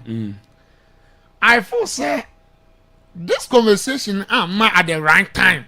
At the ababa be pressure one. Yes. Na so no ya we that na. Ababa see or ya we there. But you see say o say akwako boro obi kuro no. Na ba be double trouble. Me nye so say o fan say pressure no dey sin so. Pressure. As a coach, say coach dey also. We all about TV via man. Kofi we all know. But baby a timing no baby asem ni be duru ye na sa nkomo we na pie no nti ameka sa no. Okay. Because at this point say elite trophy no kra na manfo bi so say wuntumi nje. Pressure about so bebre. Mentally why affected? Na sa nkomo we be pie so okay ya ka tro kra say wuntumi nje league na. Ubeja wadjuma upo Kofi pressure kakra be the be so. You see every Arsenal fan bia otie yan no pay and ye be ya adwen say Fabric ye first Ateta ntimi anji league no na ye ka say sake na enye wrong decision. Because where since I'm here Premier League the most luckiest coach is Mikel Arteta. Coach we lucky pa young man support upon support. Why you very fortunate Arteta. Because since he joined Arsenal in 2019, we are talking about 7 years in here and of Arsenal. Because he has spent over 1 billion euros on transfers. 1 billion. 1 billion euros on transfers. The only trophy or the best show FA Cup. I don't want to Mikel Arteta the Aji. Okay. Now you see, it is not as Arteta a bad coach. But my coach is a coach be on a level. But the Arsenal project no Bruno. Arteta ain't me more project in Swamba. Oh, okay. Sana Arteta situation akwa. Because where or Arsenal squad we are in the Premier League. I tell you, so Kofi team Bianua, Okra solid squad at the same Arsenal. From goalkeeping, number 2, number 3, central defense, midfield, attack, wingers. Arsenal was solid team. And in terms of quality there, you can't complain, so, okay, mini quality, I mean to mean the engine. But the attendance of Kofi, coach, any that winning mentality, no, I'll bet in their share boys in you. And then idea, and again, Arsenal ain't signing players or mere winners. What you say, empty, or season, no, but I do baby a season, so bad for so more. Arsenal bet you got a point, Martin. And almost some of the fear of failure. Almost so how you drew ya a tetoy, no. Into almost some bedroom and almost answer. How do you agree at it? Almost some bedroom, almost I the issue. Okay. And you go, Arsenal fans and a grand day, no, says I 30th man, G League, want me for Manchester Champions League, and I want you successful this season. Omojumana. Bonnie be de enim. Sitting so and on baby Bailey. Bailey go home, but go fi. Omuni good record cry against City. Oh, okay. In fact, City last 14 games against Burnley. City are winning in oh, okay. Aggregate goals of 51-3. 14 wins in the last 14 games and City are winning in against Burnley no. Was 51 goals I consider only 3 pay. Pep Guardiola and come away to the Kofi. Nyadi odi ba be di agro. Or send the boys no, ni press conference or I catch the boys and say they should focus. My complacency be a more my fans say we dey nyas na we nyas na dey awie. And at this point my catch was in the month of April. Guardiola the win percentage close to 80%. Oh, okay. In the month of April no Kofi eduru ba bia ye Ben League trophy ne gina. Eya ho na ho dem back up dey sorry. So Arsenal be win this game without wasting sorry. City be win this game now close to gap no. Yo. Me da say eno the tactical man Ocean ena wote enenka se wode amanani nsem na kire mu no edesi na yeba na yede fisem no atwa so ede ama channel so live on Facebook no Akwaaba radio brekum on Facebook no Akwaaba radio brekum sasa Akwaaba 98.1 on Facebook Akwaaba 98.1 on Facebook na Facebook Akwaaba TV on Facebook Akwaaba TV on Facebook ahonyina ba ye live for benya show ni bi na wahwe oduwa na oso akere wadwene ede afa wo de bantama ne nyina na bekenkan etimi ede ama ansanempo brene so a ya page mu ede free to media ne so na afoforo so abetwa so ede ama na afisam no ya betwa so sesie na yaba na yakwa enim na afisam a ai ese yede ebe no hye no so nyame ya adomada wachena ana ya hwe nim se the senior national team the Black Stars of Ghana a new coach ai se yakofa no Carlos Correa sempenefo epa na hontoma ewo Alisa Hotel na wakohia nsankyerofo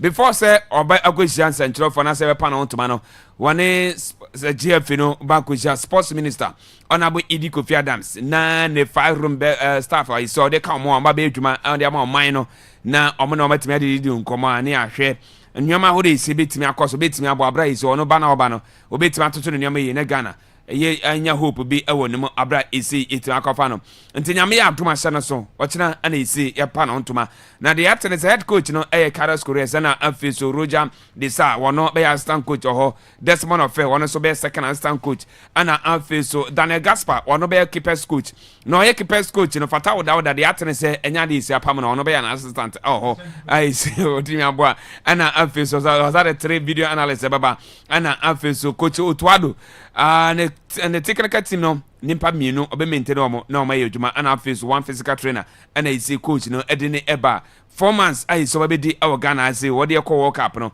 woni ye ba be yedwuma we ani de free one ye de wonsem no ye de ema na no pay e wa Akwaaba radio 98.1 na yewo finance ebiem no yemo hwi ne nkopiem national under 20 omo akate omo timi afre squad se omo fa mani enche camp na hoboa no omo start fi se games da omo nim no omo hwe sempo omo timi akoyi de fro na Vincent Clue Ajay wono sina kan Edma Brekum Chelsea ne jetimi akopiem ameno kase omo nyina ya hoboa se omo free Brekum na se omo free Brekum na odan ne akopiem awakra na hoboa no omo timi akotwa so ye de wonsem no ye de ema na Black Stars ye captain aye Jordan Ayew wone Fatawi Isaaku omo club omo boy Leicester City omo de omo free championship no mo ai sabe pimo League 1 ɛhɔ ɛna ɛsɛ ɔma bɛpie mu a ɛnyɛ asɛm kete ɔkora nti ɔmo mmienu ɔba Facebook a pictures no ɛna ɛsɛ rich ɛde ato so no nti ɔmo mmienu nyina no ɔma firi championship no mu ɔma ba League 1 ɛwɔ England nti ɔmo de ɔmo club awe we ɛne de firi a yɛde nsɛm yɛde ma saa so ɛna Brante Kevin wɔ ase bi nti yɛ nya ne sɛ ne contract ɔne Hasselhoff ɛwɔ no season ba na wie pɛ na ba na wie Hasselhoff ɛne na sinkonya ayisi ɔmo edi nkɔmɔ sa Brante ne contract no obetimi atre mu etimi ɛde ama Has boboku no we ɛne nsɛm a efiri hɔ ba yɛde nsɛm no yɛde ma ona na pe ɛwɔ Akwaaba radio 98.1 na yɛnsa ntɔhwe na nkɔpie mu ɛwɔ nsɛm foforo mu na yɛnkɔpie mu ɛwɔ efe na akakyɛ obim na efe na akakyɛ no obɛkae sɛ the former president ɛyɛ Nana Addo Dankwa Akufo-Addo na national teams a ayisi ɔmo coach Blasters no obomode timi ama omo dan sere bia omo ba omo koda hotel biom enza nkonye ka foforo bia emfama oman no na dan na Ezaya apartment no enti anya ne se efe no e de sa apartment no e de ama technical director e de Ghana Football Association se omo mfa ho nye office nti omo e kire se ese de omo divert no e timi e de ama na Sheikh Tofik wono a senior communication officer e de ma efe no we ane anuya ayisi ode tujabra isi busa ne se sa apartment no enti anya ne se de omo de ayi ne no che sampa bibisa akoso. The truth of the matter is that life is dynamic. Abrabono esesa and esesa no eba na wonso wasesa ho bi. No President Nana Addo Dankwa Akufo-Addo Emma apartment ose emfama national team coach. Fortunately for us, national team coach this particular apartment in the man no a Ghana ni coach Kwesi Appiah. And the usage of that particular apartment not too overly consumed. But now if you know here to make the place very say you bit me use fully. And see I mean say the technical directorate of the Ghana Football Association no no more headquarters wo Kwesi Appiah yede sa apartment no ema no medical team say Kwesi was a Ghanaian, so already having a place to stay in Ghana wasn't a problem for Kwesi. Area number 1 Kwesi coaches are yenya omo no we happen to have coaches na omo so ewo Ghanaian lineages omo so already accommodated in Ghana. And dinama sa particular apartment no the usage no less, but then we needed to make proper use of the apartment. We and sama every sector fake na kati eba na no na ebuza ne say enti say new coach oba no is a himfa and he say obada na o say it's for now oba beda hotel Carlos Queiroz what is menu mienu we nipa wonam pa mienu so wadampa ba ko so decisions will be taken in relation to that for the mano like the first summer oba Ghana certainly we will have to get him a place to sleep and that will be a hotel and dino say ameno kasen is in use. You we and ensema every Sheikh Tofik so nakati ba na samba kwa kan kwa me obembe peti pa se wo se ese efi no FGF no sisian omo how pa no ayi se be omo perform kra no aye Blasters no and na de ba ko ise how mo what we Blasters no fro oh league ne koso ye juvenile class na se teams no omo bon modern na Blasters ne kwa na de ise efi na kwa da dwo omo so a omo nyina e fate so metima toto omo na me sere bia bia Blasters na mo omo metima page omo afro benumi on say e ka say yes tati aye analysis of Ghana football from the grassroots level to this level ebia ye be wie no wan kasa obe score Ghana football ebia 90%. The only aspect ebia higher more Blasters because from 2019 till date what has been the story of the Blasters? It's not been encouraging.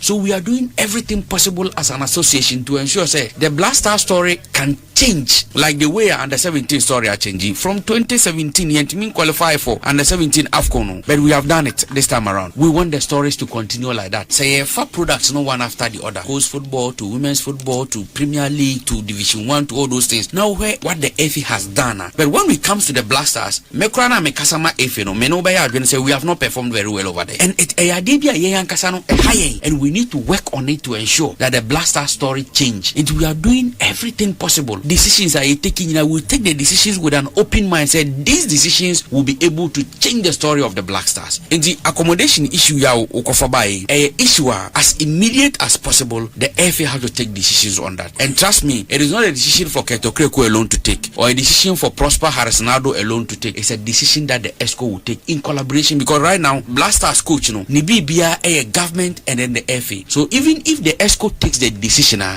we and then Sema Sheikh Tofik or that tuja. Now Samuel Sako for say baby Audrey a Becca Crano intimate show man Bia or Hasi. Was say Yanni Comoros say Bonnet and Hotry. Yanni Niger Bonnet is intimate show and answer for. I say Blasters man this time here. wokɔ ne nyinaa na sɛ na wasɛ ho ansa na yɛsɛ wokɔ wɔsɛ ɛne na adeɛ baako yɛsɛ me no ka se hae sesi a nti bɛyɛ kakra no wahwɛ a yɛntumi nhyɛ wo man biaa ɛwɔ contract mu. It get to a point we can't beat anyone. I'm telling you today. Mark this day. It will get to a point we cannot win against any country. If we don't fix things, we're playing Comoros here in Accra and we were scared to play. We forced ourselves to play 3 back against Comoros. We won 1-0 and there's a sloppy goal and everybody was happy. Even though we qualified for the World Cup, that's good. Because you see, that's what I said, we lost our identity, the way we used to play. The fancy thing that people used to do when you have Polo and all those players, when you watch them as a young boy sitting somewhere and watching those players, you feel so but now there's no. You go into stadium, you shit in your pants before you even get out. We and this is about for Odia Tuja. Now, young Ramo, our FNA is a green sheet in Omodi Biaba pa. Omodi Biaba. Now, Dedicano, a Kwasi from Pon Amos, a welfare manager, the Makumasa Sante Kotoko. Wama etese Kotoko Eko Body Tia Carara United ewa Ali Mama Sports Stadium ewa Tamale. Kotoko lusu match no by a good no. Omo wie game no. Omo se Amos from Pon. Wakoda so baby di. Enya de boy kra watana no mo. Na referee first no waje na ni yellow card no waje red card no waje friend sem kika kana adwene e de kire referee no. Wama etese de Amos ye no wanya de. Omo man 10 matches ban. 10 matches no on some good 20,000 Ghana cedis. It was 200 million. And Fama Fino within 14 days. As ultimate to Sesicano, Edema Fino, and then the free haba, Edon Sam, Yadi Emam, and a pay Yadibi down. Akwaaba Radio 98.1. Now, Yanko Piemo, I will be James Way. Betem United, so the Urban Sempe, the 4 farm, 10,000 Ghana cedis. It was 100 million. Then you say, match officials on I so Omedi match. Abra no more ebody Takalala United no. Omo Tutuniama Edibomo, Omo HSS, the Omo Yania is a tray within 14 days. As on between Sescano, Edema Fino, na Fino, so interview Konenim. We any day free beat him. Omo Akachiba, Yadon Semino, Yadi amount and Anapi. Basaka Holy Stars. One also, Omo HSS, away team no, supporters no. I home team supporters no. Away team cameraman, Omo Manantra match no. This Omo HSS and Yamon Senis, Omo Yeno. Omo Zon country. 20,000 Ghana cedis and Fama FNO within 14 days. Omontria, Asutria Bio, Noma Bitima called the Tiamo. A brand here, I friend Raymond, Oko Grapman, Obekaya, Kotoko, any nation sepsi. A boy, a brand Kutia, a betamo nasum. Na Penefo H as a Moko here video in Yamon 7 is a brand 10 year no. It's a 5 matches ban. Omo the man, almost up one is a one share and a Sasubano, one and a dibim, yes, sir, Nasubitimi IC. Sanso and a Kamara Mohammed, Kumasa Santi Kotoko goalkeeper no. Karara match na iso mukulu so tamalino after the game almost so kanaju ne referee pa e wie chire cause the red card e ka ho empere for e chese the camera here no wanya de kra wonko tua 20,000 Ghana cedis emfama FA no ana face so masaman 5 matches ban within 14 days as omko tua sesika no e de ma FA no we any the froba e don sam ye de ema sanso ana coach assistant coach e de ema Bechem United coach Malam Yaya one so empere for a man 3 months ban and almost as on good 20,000 Ghana cedis. Almost so when amount sembi editia match officials and yani say et me one joke can in yabuma close to be 100,000 Ghana 1 billion.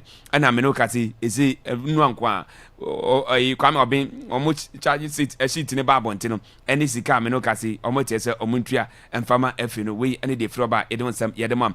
The month of March Shannon so say nominees are hold about no winners no it me barbontin.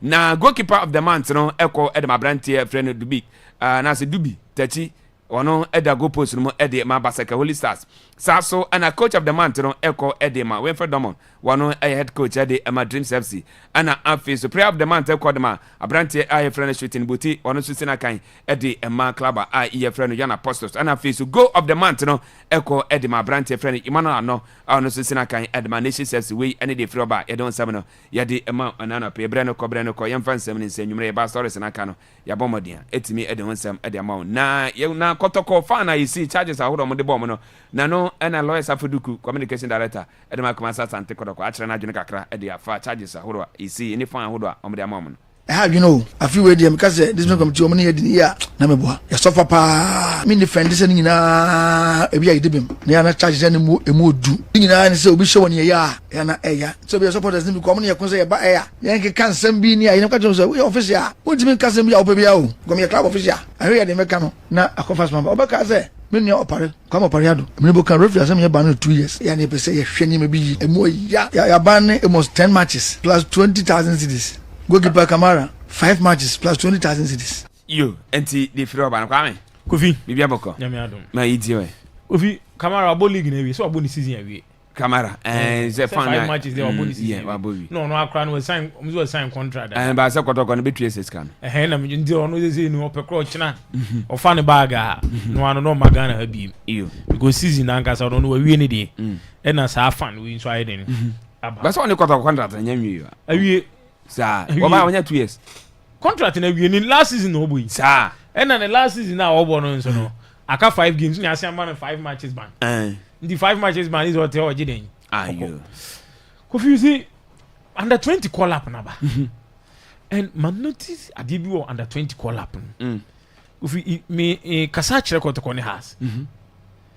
I say under 20 no Kofi mostly the youth players. Dodo na akra no say kotoko ne has wo youth team very solid ah.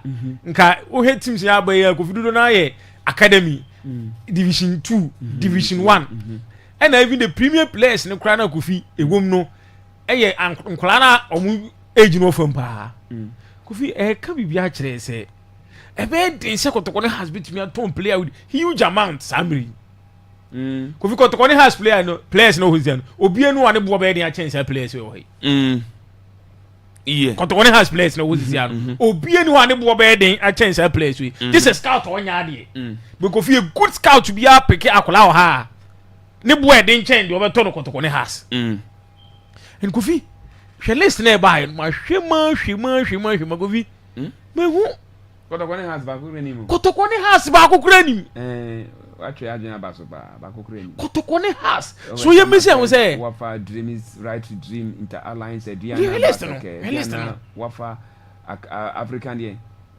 Viking day academy and for dream says Pando Heart of Lions Rising Star Atram Liberty Academy and bakoza adin Avrantis yes and Young Wise Mediama Rising Star Carrera Swadru Ashanti Good for Northern East yes Samates Liberty once again and Mobile Maverick Soccer Academy most Yanoki Accra Lions Breaking Chess over United Great Olympics and Wembium Dreams and Samosa Kofi yeah there is no kotoko. There is no house of folk. Satamoye. Yes, I'm opening FC. Kofi, there is no kotoko, there is no house of folk. You serious? So because the future of kotoko ne house on it's saying because the kotoko ne house sat now it me under 20 call up without kotoko and house of folk Kofi it raises a lot of questions. Then you bisa kotoko ne house for say division 2 na Kofi omoye no Kofi no omoye so okay say maybe can ha say any question kotoko division 2 player bia free bebe ball mu team ni bi okay amukofa dogo yakubu ba amukofa dogo yakubu me can say any question kotoko for division 2 player bia ball mu team no but rather no kotoko strengthen the under 20 no how they both a third division no na Kofi so three strengthen the under 20 ni Kofi say kotoko so betimi akofa division 2 player free baby akoto no abema ni 2 years say onfa udi gumi sa player na equally ese kotoko timi fa ono na under 20 players ni bi no man at that time no the bebo team no yeah and yet timi I this call up Kofi without kotoko without her so it tells you say is it that say kotoko team no say sia no only youth player bi awum but some youth team some football league yes only youth player awum and as Kofi o youth player awum Kofi ni youth players ni more than more e fam and again ebia kotoko ni has youth team no no Kofi players ni more than more enye nka Ghana ha ba bi system na do se sia nyame adom kotoko under 20 ni adwuma has under 20 ni adwuma Kofi se be ye caller for national under 20 without kotoko and house of folk no now no me can say be say now player bia first na omu upeja ni dream ye kotoko ni has but na nye player bia dream ni kotoko ni has player bia go say player ni nso be ko team ni right to dream next Dabi Sasa Sasamo Panin FC, I'm your friend at 20. Sasamo Panin. Oh, free set. Of course, Sasamo Panin FC. You be friend at 20. What you say? What do pay Division 2 teams in Bia right to do for the sake of your money other. Yeah. What you do teams in the Rising Star. Or Rising Star. No, this free set right. Rising Star for call 2 players. This free so call Rising Star. You be friend at 20. Kofi. Kotokone has ba onko. Because I say the first now Kotokone has and the Rising Star for no be. Sasamo Panin for no be. This Kofi Kotokone has should sit up. No who say now gradually football baby adu Kofi esisa. Your teams go England or watch the Champions League da. But no Kofi even top 10 crowd they are struggling. Yeah. So Kotokone has Kofi mo fan show mu trimu da say big the biggest clubs on my own Kotokone has a day will come Kofi Kotokone has been more than 10 years. No Munji League. Okay. That day. Yes. But some Kofi baby Ekika kono. Kotokone has here on be more than that. No Munji League. Okay. Now Kotokwa how many years?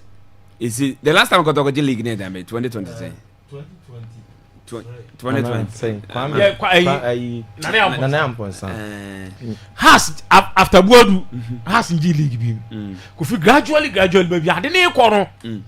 Ebe kwa years bia Kotokone has to struggle some in the league you know. Okay. Go baby and the teams in the nam ne kwa teams in first no connections no. Kotoko should start doing things right on the house of folk. Okay. Kofi. Yeah. Ma who say FA charges no. Aba bebre. Na ya charge we me can there be Tofik asem no kan you know. Now Tofik say Kotoko League near 2022 okay. Did no 4 years. Okay. And go head the Kotoko team ya next season make ma be league no. Kofi. Tofik say omo ba ni niam nyina koye. Aje Black Star no. Kofi that is the most in short commenter Tofik ever since Obe FA president FA communications wa kan kire. Yes Kofi. So Timmy call interview be some can say we be a koye except the Black Stars are Kofi then you don't respect Ghanaians umu Ghana for season Kofi on kire ya de koye league no say koye na league ni koye Kofi league na Tofik e ka kire say e koye no a league player tetamale o Timmy shego odaw. This is the league Tofik e ka kire say e koye Kofi league aye mo nwie na ho hoi force ma jabo. A league na Tofik is a koye no. Angolo must have 10,000 Ghana cedis. Last season you will be second. It's a league no say. Last season team be su jaibo. Ba ku su jaibo. Season no you say you the mragu akwam say the be adwuma enhance safety security protocols into obi anya safety and liaison officer police mo ja na free the other no so no and you we no am say obi amo CCTV cameras fala obi anya hwe league ni koye Kofi ye nsema we say wo su na nsema Tofik we say ama ye league ni koye ana ade ba ko we say abeya analysis e wa ha media man dreams say mante so me my analysis my confirm media ma players are statistics we have share training who highlight minim say nkroma mu nyina who say anya national team we analyze we am say media ma be share and but ya pon match the dreams o maje ade ne sha kwa Africa wa share kwa Africa we don't say media ma nam say Kofi na munim na manka mama ma share 10 minutes no in fact league aye gba yeah analysis tugu because mo abon efoforo wa bra in fact ukwa kansi see ya o me solve situation problem no o mo say for evidence bra na se be chimi kura no why no obi hihye match ho a o be ma evidence say documented that suni people that it is your word against the word o kan say wanka o be ndey but the of the day so you no kwafo a unim say dreams in media ma who say analysis panom ka say ha ho no ma hihye ho say o mema dreams den na sa na si ye ball aye ba obi shegwa injubility semi final mission not accomplished injubility Mbappe shegwa hello mission not accomplished what mean disrespect opponent no ade ane na kan boko no obe jubility na say dem a Tottenham for no Brighton show mo no ayo young guy suban na o mo shego no mo da na edi no ene ma Brighton for there before take uni mo me asem no de me pese me de dem ma no to no question ba ko pe na pese ya wo fie nyina ya dwen enye sports nko a politics ni bibie particularly Ghana ha adentina say ye de tumi ma obi a ɔne ne nkrɔfo no ɔmo ye ɔmo ho nneɛma different from say they are team na ye feel ye hu no but meto mama me edi entia you see on say tumi ankasa de bia mpanyfo kra ba say tumi ankasa no eteki se bi banyansani na eri tumi hye ni nsema ɔno na control tumi no se bi obia na adwe wo fam bia no wo ma no tumi a na obi o greedy wo ma no tumi a de wo dwen no ohun ni se de nti tumi ni be control tumi ni be control nti de se enye kra o nya kokoduro no ohumpo ena ahomaso nya san be ka ho de a na se wo wie kra en kra on san ji opinion on ja adwenkre we go free say tumi no or the power to do adia opebia ntumi ba so anya very careful at the next thing ahomaso and enu bi na awura ket mumu no enu bi na awura ko elder so mumu no kufita gon madam friend enu bi na awura quarantine na hu say league ni koyi den na be ma obi a in your right senses yes Kofi abekache say the only problem at Ghana football was say the Black Stars nanya was na tia na say Black Stars sense ket na say Black Stars ni Kofi me ma catch say Black Stars ni dey agu enye and they are granted now for team free 50 now they be do 75 no 74 Kofi Black Star nye omo be fire Black Star ni e kokodru finals o ni e kokodru semi finals now the Black Stars we are struggling to qualify and now say Kofi Eka say only Comoros obo now you are finding it very difficult to beat Comoros it tells you your national team na then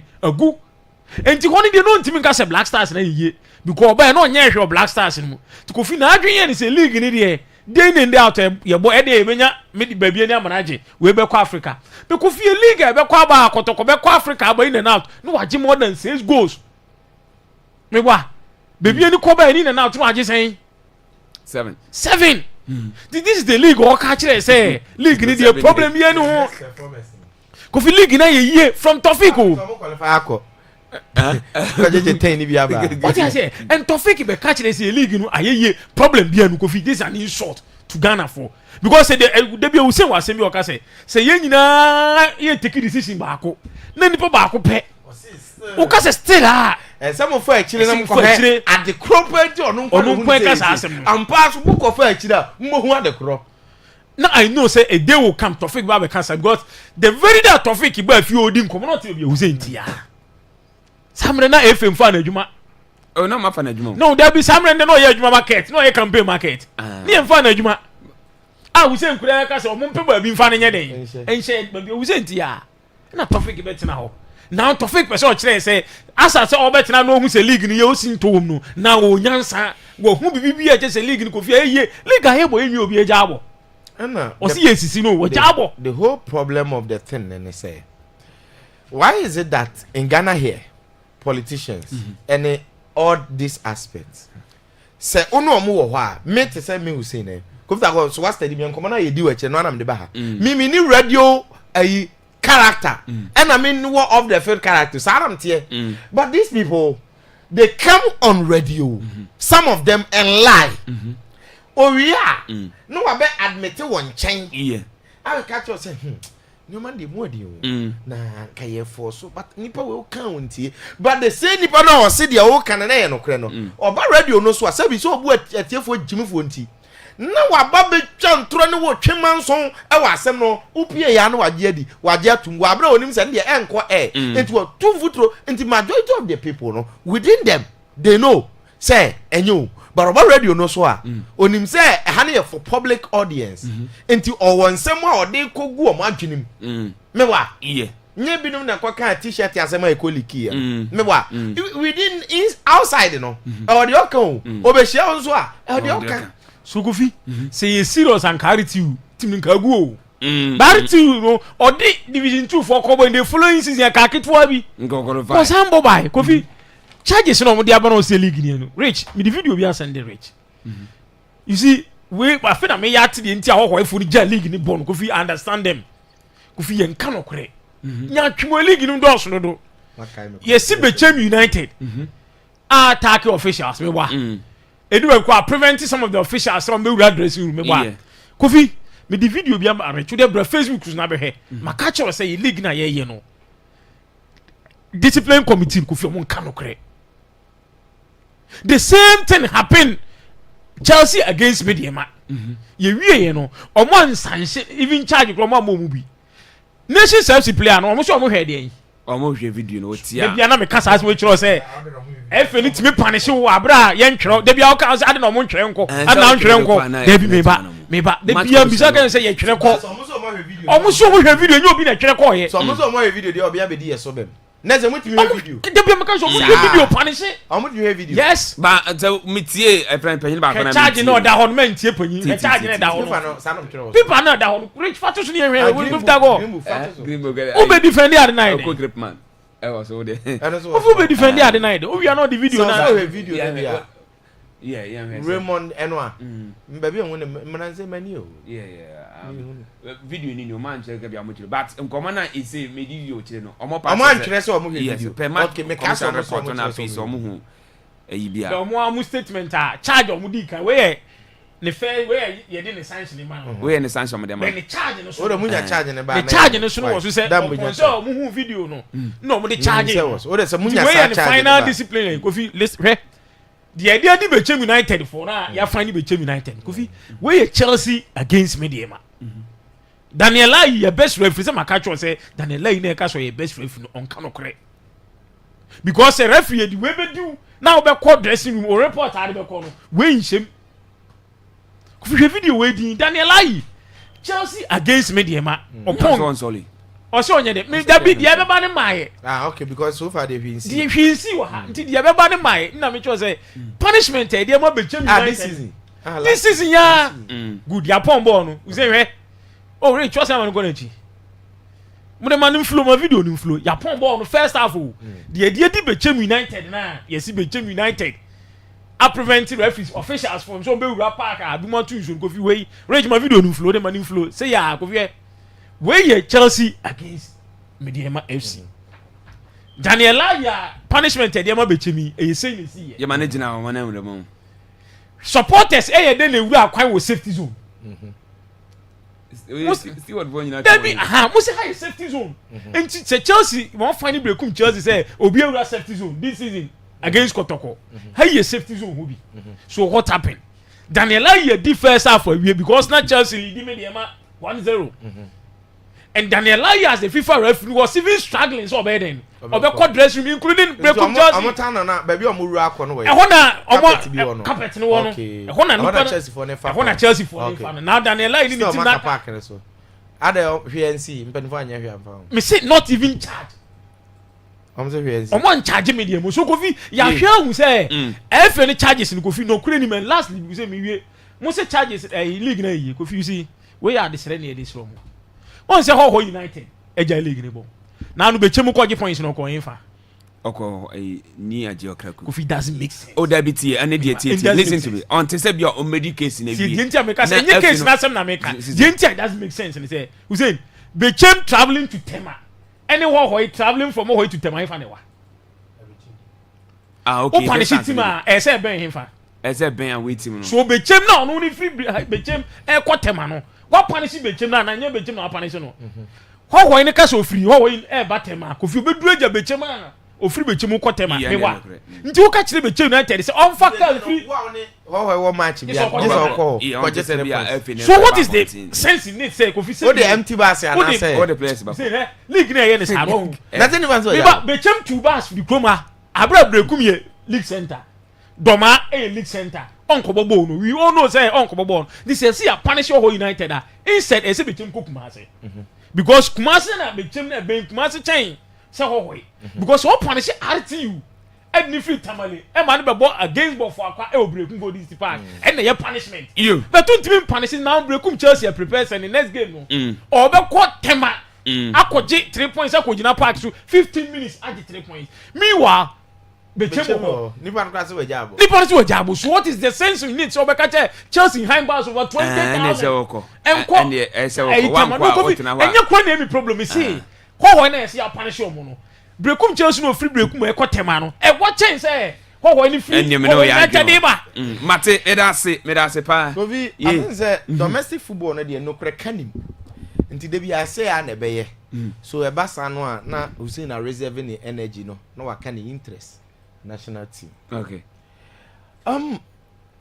Same Kufo on the wa Bobby wa boni ye nti se wo kan me sure say even who GFA president krano untimi nkan national team nasem more than no minutes what man say nti the tie ne say se Same Kofo ka bia when it comes to football at the apex wa Bobby and Same Kofo is not influenced by anything nothing and Kate was casino what did they be influencing like nothing and no be na dada no nothing wa bro saso so he's speaking out of the real conscience and the understanding of the game and he said they be ade ye mu bi kano eno na nei ye kan so and am there why is it that when the national team is not performing and you say almost on peke to kreku asem na ketekroku sabi ne ma me national team ne baba dia dia say na am kano sometimes do you know the kind of akoma ye invest the national team them there are ordinary Ghanaians that you guys don't respect out there. Blasted me Lusuma, the whole day no need. Yes. Some people, I'm gonna manage team blasted Lusuma or the Baba share them on you na meboa. Omumi and wine defeat in affect no. So who deserve to speak more? There are people who me chat. Yes. What other? And when it comes to the national team issues, no. Men tena say mane nya say odo national team ni sin obi because ebia una control nyoma when we see the problem we talk about it means what man say yeah now says hey Kofo say team no obi who say nye ampa so team nye and then some he didn't miss words and I love people who speak with courage I just say you see a poor man can never be confident me tie wo Nigeria movie bi me there are not to twins and e no kure because the all purpose akọ US no eso nse de obe kan asem wey meboa because nsa she obi adum nti oba be kura aso obo defense uni de ana ehi no obo defense o se nyese me ka bia ma omu ana bibi o oboa obe ka bia ma omu but odi ka use we no they are bait you okay Kofo kano utu sampa is a man with balls because ntwi nkyere ne hwe nti ono so dey no mbeka because we've been saying this afei magia to say ye nuoma na ye hu na ye no kure omo hu bi but just that omo decide say they will not admit the truth. If you will not admit the truth, the results are the football here. You are always judged by results. Did I say hey opa ko training means ho Sunday you be share wa go pramana so the okoye ni training say ba be kire o anameboa the so ya de ya say the okoye ni training na de ba park na so ananye no a good enti wo ba be kire en park na so enti say wo say wo toto nuoma yi a results no ye de be bisa o enti say wo te ha one qualify for African Cup of Nations wo te ha na all these countries in Kitekiti you cannot score them. Me say your only convincing results were they call this very World Cup Mali win no me wa yes Mali away win 2-1 na question and no kind of Mali yard you but it is something that relatively ubetimi fan because who share Comoros wa ha who share Chad say adult to so Chad aka team ketwa back Central African Republic this country we say and na Same Kofo chiremu say we've lost it as a country. This is not the national team that we used to know. COVID na last time na so ma compile Ghana all the World Cup goals no na ohwe Stephen Appiah twa pass to Sulemu na Samuel Jan na enye chance but the quality in play now her baby a pass ni free call na Samuel Jan far ball to from baby or Samuel Jan no ni more go to the level say on the here na ball better than anyone say wahye wo he will not give you chance. I remember we watched some game be Michael Essien Sulemuntari Samoja combination. Essien a J ball no form of Chelsea for buy or Gino Obama Muntari and say Asamoja Ojina Hana Onyina ho but Obobo ne fan echi say who say baby abon e koto no baby jet obende ba kono no na bon that nim level aye free abanie and the ye say we wanted to better that level because na ye drew the near Messi stage Blasters adane Arsenal ye drew cap no ho a na atiato na kaketua bi ne agibi mebo ha afede ye hwan ama countries anke no mo bo match mpo a ye ha ye ho say ye could be say sensen nemum Ghana shesen no and then all those countries the last time me kwaka Ghana ne Chad asem musi players no camp no mo hwe na mo hwe video no mo raho na me kasa na Ghana for tia na Ghana for ayese mo ka mo ncheche mo nza Chad for no o my fasting Comoros for na ahemfo mo se o my fasting na empire o mo born na nadwo no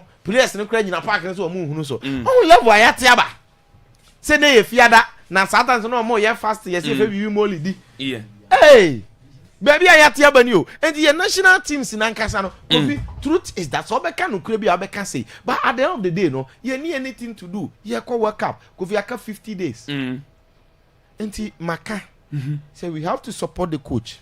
Yes. They say Yempo. Carlos Crest now, but now or the video assistant referees. Video analyst 4-3 naba. What it means? Hey, now one more to day. Huh? Oh, your manager wa Akwaaba, the manager for Fraba. Also, that's it. What are day? No manager why? But I said it many some but me the example keke. Why? David now who a video analyst. Mo ya 3 o. Obi ba the 3 aba. Mo that's it. Mo twa why? Ndi me show say mo you mo. Say go give it na dey. Dey tia me no. Me susu say enye bad ne say. Keepers no so mo ye training a. Toda we da hana we da. To mana na we David nti unze we training we na we training we. Goalkeeping training there. One at a time. Nti 2 na aka no. There be almost support goalkeeping training no. Nti dey hia for so be any so. No betima a kire ne o ma bi amaye. No say ye goalkeepers na dey ma no ya wana. David but senti ne hia 2 say o say ye ne person na come. Nti me dey ne say. Me dey ne say. Ye call work up. Manya defense. Keep an eye oye goalkeepers trainer no call work up ni bi. Me bo a nto the work up experience na ne no man be motivate keepers no. Daniel Gaspar. Manya dem nyo no o dey call me ni ba bia.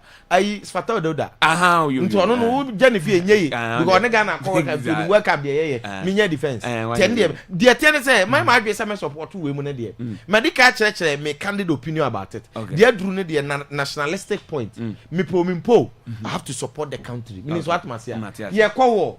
Nyoma esi adi gu akwam na wom se amfani nyina ngu ho ba ntokwa ni sia ye bende ye tro so munku ye beko after the war no ne ye beka che Donald Trump say wo ye hwehwani mu Iran fo no mo nya wo hwe me bo a sase bi wo ho wi a na mo after war no no wa ye den ba beka nti me de omo aba okay ye ta omo achi what I say ye empire ne say the Carlos Crest nti me nya da wo wi ase o de Ghana beko akoye what I say because Odo is apra.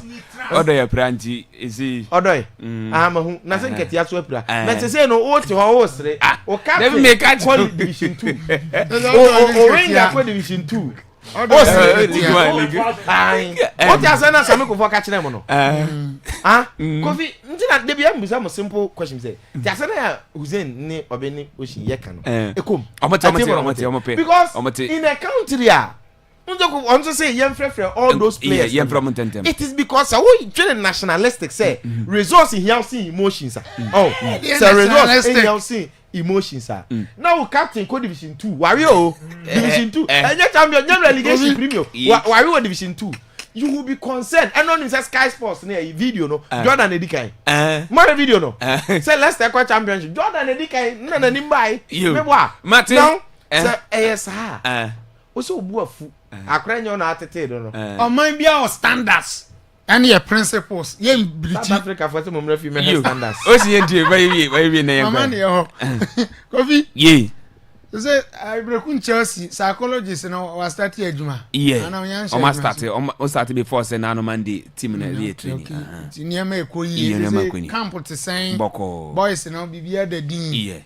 Nti mo next game yen hwe animu. Yeah, na babo ball just say on the 6th but third no ye bako yi. E bako wo yeah ko na se tana mra na chere ntinye say ye ntiu.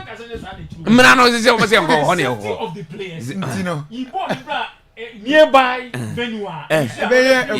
Yanko why? Ai. Kofi. Ye.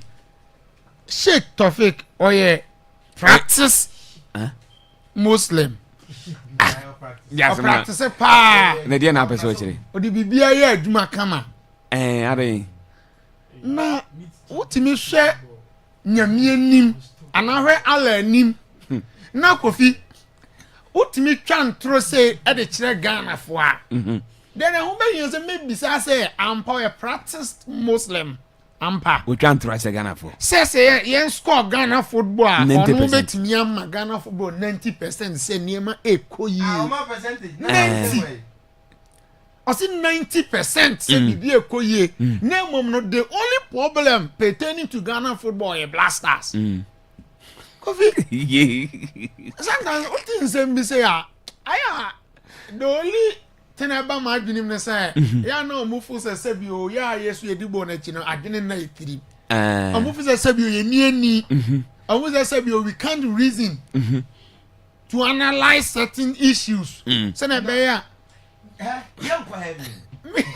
ye nyina o anano bi a me ne referee bi nya issue ha no ye bi sa mo referee ne say mo ma referee ne say no o man ka so mo 9/10 e ba ne say na World Cup referee man 9/10 o man ti ba ko World Cup na other countries o mo bi say hey mo FIFA why o can you to want yanko so if you ba bontin den say me say betu then o my opportunity ma da bia no ya highlighting niema enkoyie na kire mo e ba san so mo say da bia ya selling negativity about the league ko butie nkomo no ba kan say me say ya one man ye mu bi opportunity say highlighting niema bone na mo ya ma Ghana football ntumpo no good after ya kan so a mo so okay da bia na throw light on the negativity than positive down the positivity because colleagues papa nyina ni ade cause we ase a ni mabone cause wo but omono emphasis ni negativity no so as compared to positivity no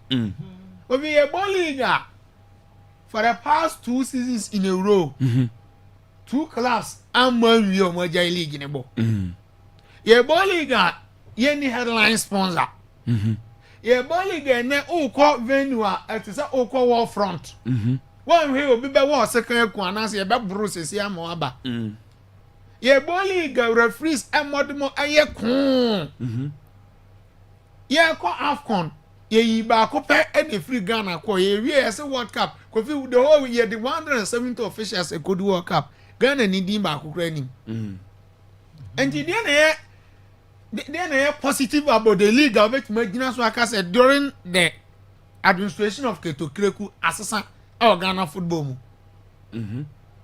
apart from cut them young and the only no crowd one waka the only positive thing I can to Kreku buy or the back of abe benchmark innovations are you bet me di hon komo aside cut them young the progress na Keto Kreku buy the Ghana football her blasters and ngwasi amudi gu yen AFCON blasters in team qualifying come AFCON since 2019 ye kwa group stages so ababa bedru say na kura no qualifying we no kura yin team qualify over transfer over score Ghana football mo 90 ye clubs equal Africa omoda fonse team group stages krampo no apart from this year's Confederations Cup and kura once a while be na be trading any idea the so-called Kotoko ne has na kofi omumu edro ye nim se nka omu gina brane ana Ghana football so gina brane no de na omu ye and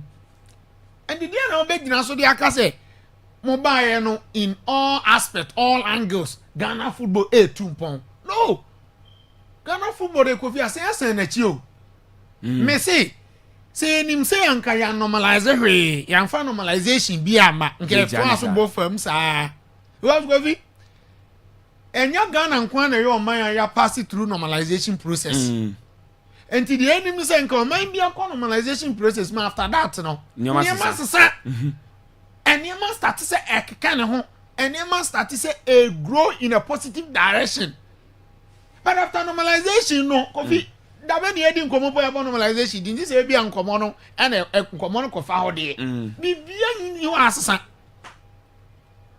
Keto Kreku station ni Mr. Yentechi adu station power men compare. Ni na asesa. It is so sad. So sad.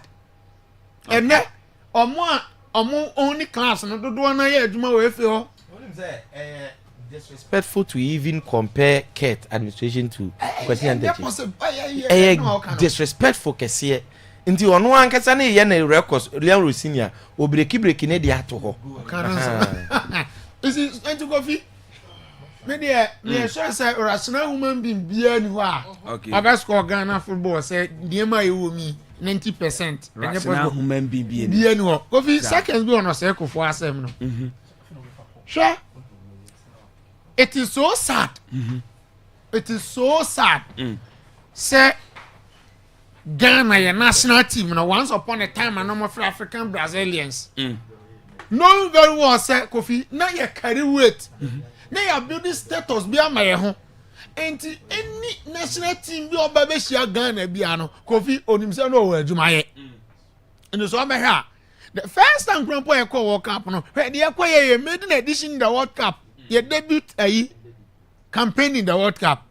Yes, Czech Republic as at that time yes FIFA rank and all that second. In Italy boy, in the top nations and the boy. I build the class status be my but I tell you say Kofi, and they can you convince me say Ghana bet much Ukraine? Can you convince me say Ghana ye go share Panama crampon ye ni na say the fear factor and any identity na ye nya no any ho biem na no mitie kaka na odi nkomo bi na o se Brazil fo be bom acha omo ye warm up no omo sheda kio omo bi eki na omo afre Adriano na omo afre Ronaldinho na omo afre Ronaldo no nipa be na inu bi na omo here gino hu na de enti ase omo ye sa na ye say e post threat e de mo opponent no you go be share Brazil na kaka Ronaldinho ni Adriano mo aye meeting small meeting you know omo gina ho no hu because wa we opponent ahunzuro because omo ye Brazil for so they have that fear factor behind them but then ye boy who manigate ni embe boa ye ne Central African Republic sa country so go vinya kan yanka enya ball mpo no mo bo and to say uncle back to basics uncle fix it the fundamentals right and pay identity as say Kofi ye bisasa Ghana ye boss style of play benya dey na you know much book about agro football na book no as at now say omunya release book mama release so ko send adwuma so na ho na ko kan release book ni yapam no so oh you over national team you one identity and the Ghana ye the identity okay what you say and the no grandpa say say am face niam here dada na ye be didi edi no ho saa te say the house of folk ne kotoko na ye no saa no mu be didi ho na fe ye bon samrane mate me da se pa abana yeah Kofi mama na wase ne akwanya odi yamani na Kofi happy birthday na ye de ema Priscilla ono eye obi opamade e wo genegene we every Castro ne wife and Dini Rosemont wa mama so okay also we ship Priscilla happy birthday nyankopon nya ne kese wo ma ne kwatenti ahodi wo mu na nakoma so ade bia wo hwehwe no ne nsa nkanti Priscilla ya we show happy birthday. Happy birthday to you, happy birthday to you, happy birthday dear, happy birthday to you. 0242020208 0242020208 that's on 0207573003 obetimi afre na also atimi amba so na oze okay you mention yeah ya Porsche birthday bekum ha no wo ya Porsche happy birthday so nkonkoma we free Marvin ho and or say yemfa kwanya iso ensire nshira engu abrabo so any new year say new blessings emra wa kwam enti happy birthday so nkoma ya Porsche. Happy birthday to you, happy birthday to you, happy birthday dear, happy birthday to you. Okay, ya pa frefo ne kakra na no chire na ya page mu yenko ya first call. Hello, good morning. Hello, good morning. Yes sir. Yentio. Na man no see your league na ye na ye players akọ World Cup wa ye nyebi. Ebenye bi. League ya ye players akọ World Cup ye nyebi. Wusi ye. On say come na bi. You, yera se pa. Sinaba screen yentio we. Kobi, yes, da masina ma pa mo bo. Yera se yentio. Mi de Kobi de bia mi ka se Mr. Kiku. Onye bi. Kese adeɛ na nipa no to a ɔyɛ no footballers no ba ne bɛkware ba akɔto aba na ama no adeɛ no so ɔnyɛ muso mu ɔnyinim firi hɔ mu kware mu akɔto aba ama no mu kware mu akɔto aba ama no adeɛ no so ɔsɛ team no oh ndi ko bi deɛ ɔyɛ no deɛ bi deɛ footballers no ne me di fagi ba be managers no ne me di blame no ma ɔmo obi ni ya me nya adwuma yɛda ase paa yɛnto ase hello bacha odi na be free amponso ni continental okay ma yenti o bacha me chawo no atiefo yina okay so ai sa coach ni sika na wan abani na betua na wan na betua boso me bia da abani na betua the pacho na sama ai the office for be o manda kwa office no sama na fa ho ama o mu fa na na yo mo office o se jan se sama na fa ai coach ni dan ma o mu no fa na office for ni da yo mo office and say question is obisa mun baby a jama coach so ba won tena wono mun ma ji samo the office na ba ni san ni ska office san coach ya an kwa da ma coach no okay ase je ba poni pia ka hotel ne ka you then krono no mo bo man no mate yeda sepa yeda se good morning hello yes sir when you saw me the Gabriel yenti Madam Asepani no ka de mo bon ko let's for it say I need your money born can you train na yen for born enti ama nya mo say link na mo born ibia de na ko no se bi o mu hunu enti sa okay no mo say no 16 year ma e mo ye nyina you yes that's it good morning Gustavo. Yes sir But Ebenezer. Yenti But you you no be kind yeah na me di because Ghana no mo say no kure ya twakin na ya fan kuntum pa boyebo Ghana league obegina o ka say Ghana league area enye no kure da because Ghana league o mo bo no wontumi mfa kriti bia mo penano ayi ebeku chesi hwe beto mo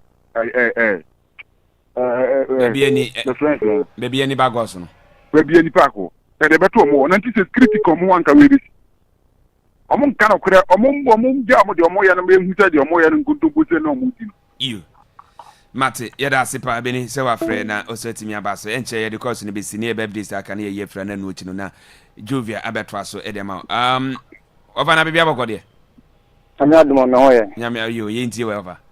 Ana wa cha mo over se na won. Iyo, obati. Aya ka che hu je ne bonanu. Tamu ya present ni wiye a. Mo ma e pan ye mfe na mu ndia bebe. Na mu be kasu se tia be ya. Over na nkwa na dia fa misra na nkwa. Na nkwa ama mu no. Next time ya kasu. Dia biti uti. De bia ye sori na ye birthday na ye. Ene nkwa na dia. I don't know the bebe. Kama mo de ma susu. Ah, ofa kasa so bi ne wanya wa kasa enti wo de eti wa. Ene nka so na ni bio. Yo, what we ana? You hear, chef. Catch a person. Just me. Pampo Beach. Sise. We are called World Cup now. Among smart scouts in Sierra, America. Now I'm calling Benjamin Sal. They didn't keep at their mom. Why? That one in your moyen. Bye bye. That's it. You go back. Last caller. Hello, Asumante. What's happening? My intimate. The Asari view of Bituana. Piano, Obese, Asade Cobo, you, Chelsea. Ghana, sorry. You. Oh, Ghana, sorry, then I said 99%. Yeah. We are in the what's it? Yeah, Kulu. I'm Kulu Montana. Okay, more than Momra City Hall said. Maybe they not start the first match. Maybe this idea more. What me tell you the ogre one. Unya place be krana. Unya do teme sunya. Kobi abano oma paja amade abro efi for na ye. But efi for no so mo ayo master dey. I was the one for did your music is sika ne wa ka bu 200 do ba ka ba chat wo. Unya na 20,000 na some buruguma na mojeko but mo refi na ya de enya na we fi no so a won se che no enda maka mo not mo na refi ai tin ni mistake a play mistake a be no watch mo aso mo so mo to mo ne mai Yeah, but I don't remember. Yes, yeah, that's it. It's a bunting Joshua na Tenenka. Yemfa birthdays in Remina, Yanko Nimna. You are na Jovia Abatwaso, Eddie Amau. Yanko. And then I believe, Brekum Chelsea fan Cassia or Dubai, and then I believe birthday. And the Chelsea supporters in from Brekum Accra, and I feel so. Baby, I say Chelsea supporters in one. I'm say young 5 videos so ne believe na ya wish happy birthday almost as Yankopon and Cano. Then Aquana with it, the Dana Comas when Yankopon and come and Famano.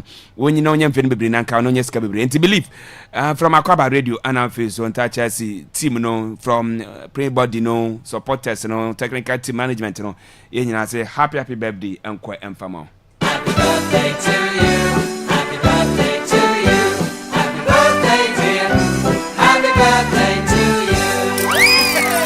And to believe once again, happy birthday, Uncle Empama from Rich and Ninia Kuma Kwabi Jones birthday. It's a Kwabi from Obra and Rich. I see and then Akwaaba radio. I see Nejuma Wante. It is the way Nejuma Wante. Sapa penny say Nakwa Wudi obey a pina at the amount. Yes, I say Yankopo and Count.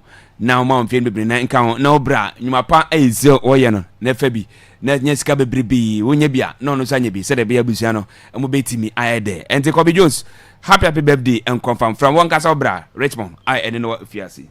Happy birthday to you, happy birthday to you, happy birthday, dear, happy birthday to you. Yeah. Where birthday Cassia pa Dr. Day. Dr. Day. Euro Casino Pub Snase. When you own no. And then I would from Nanaba JC. Okay. DJ oh yeah, Jumo Salon Radio. Nti yamfa fi the case so na yamhwe doc happy birthday. Ya ka kire nse Nyankopon nhira na o mani sika no enye bebre. Na ba bi obetie bia no so no nyame mfa ho nye den enche no. Happy birthday to you. Happy birthday to you. Happy birthday, dear. Happy birthday to you.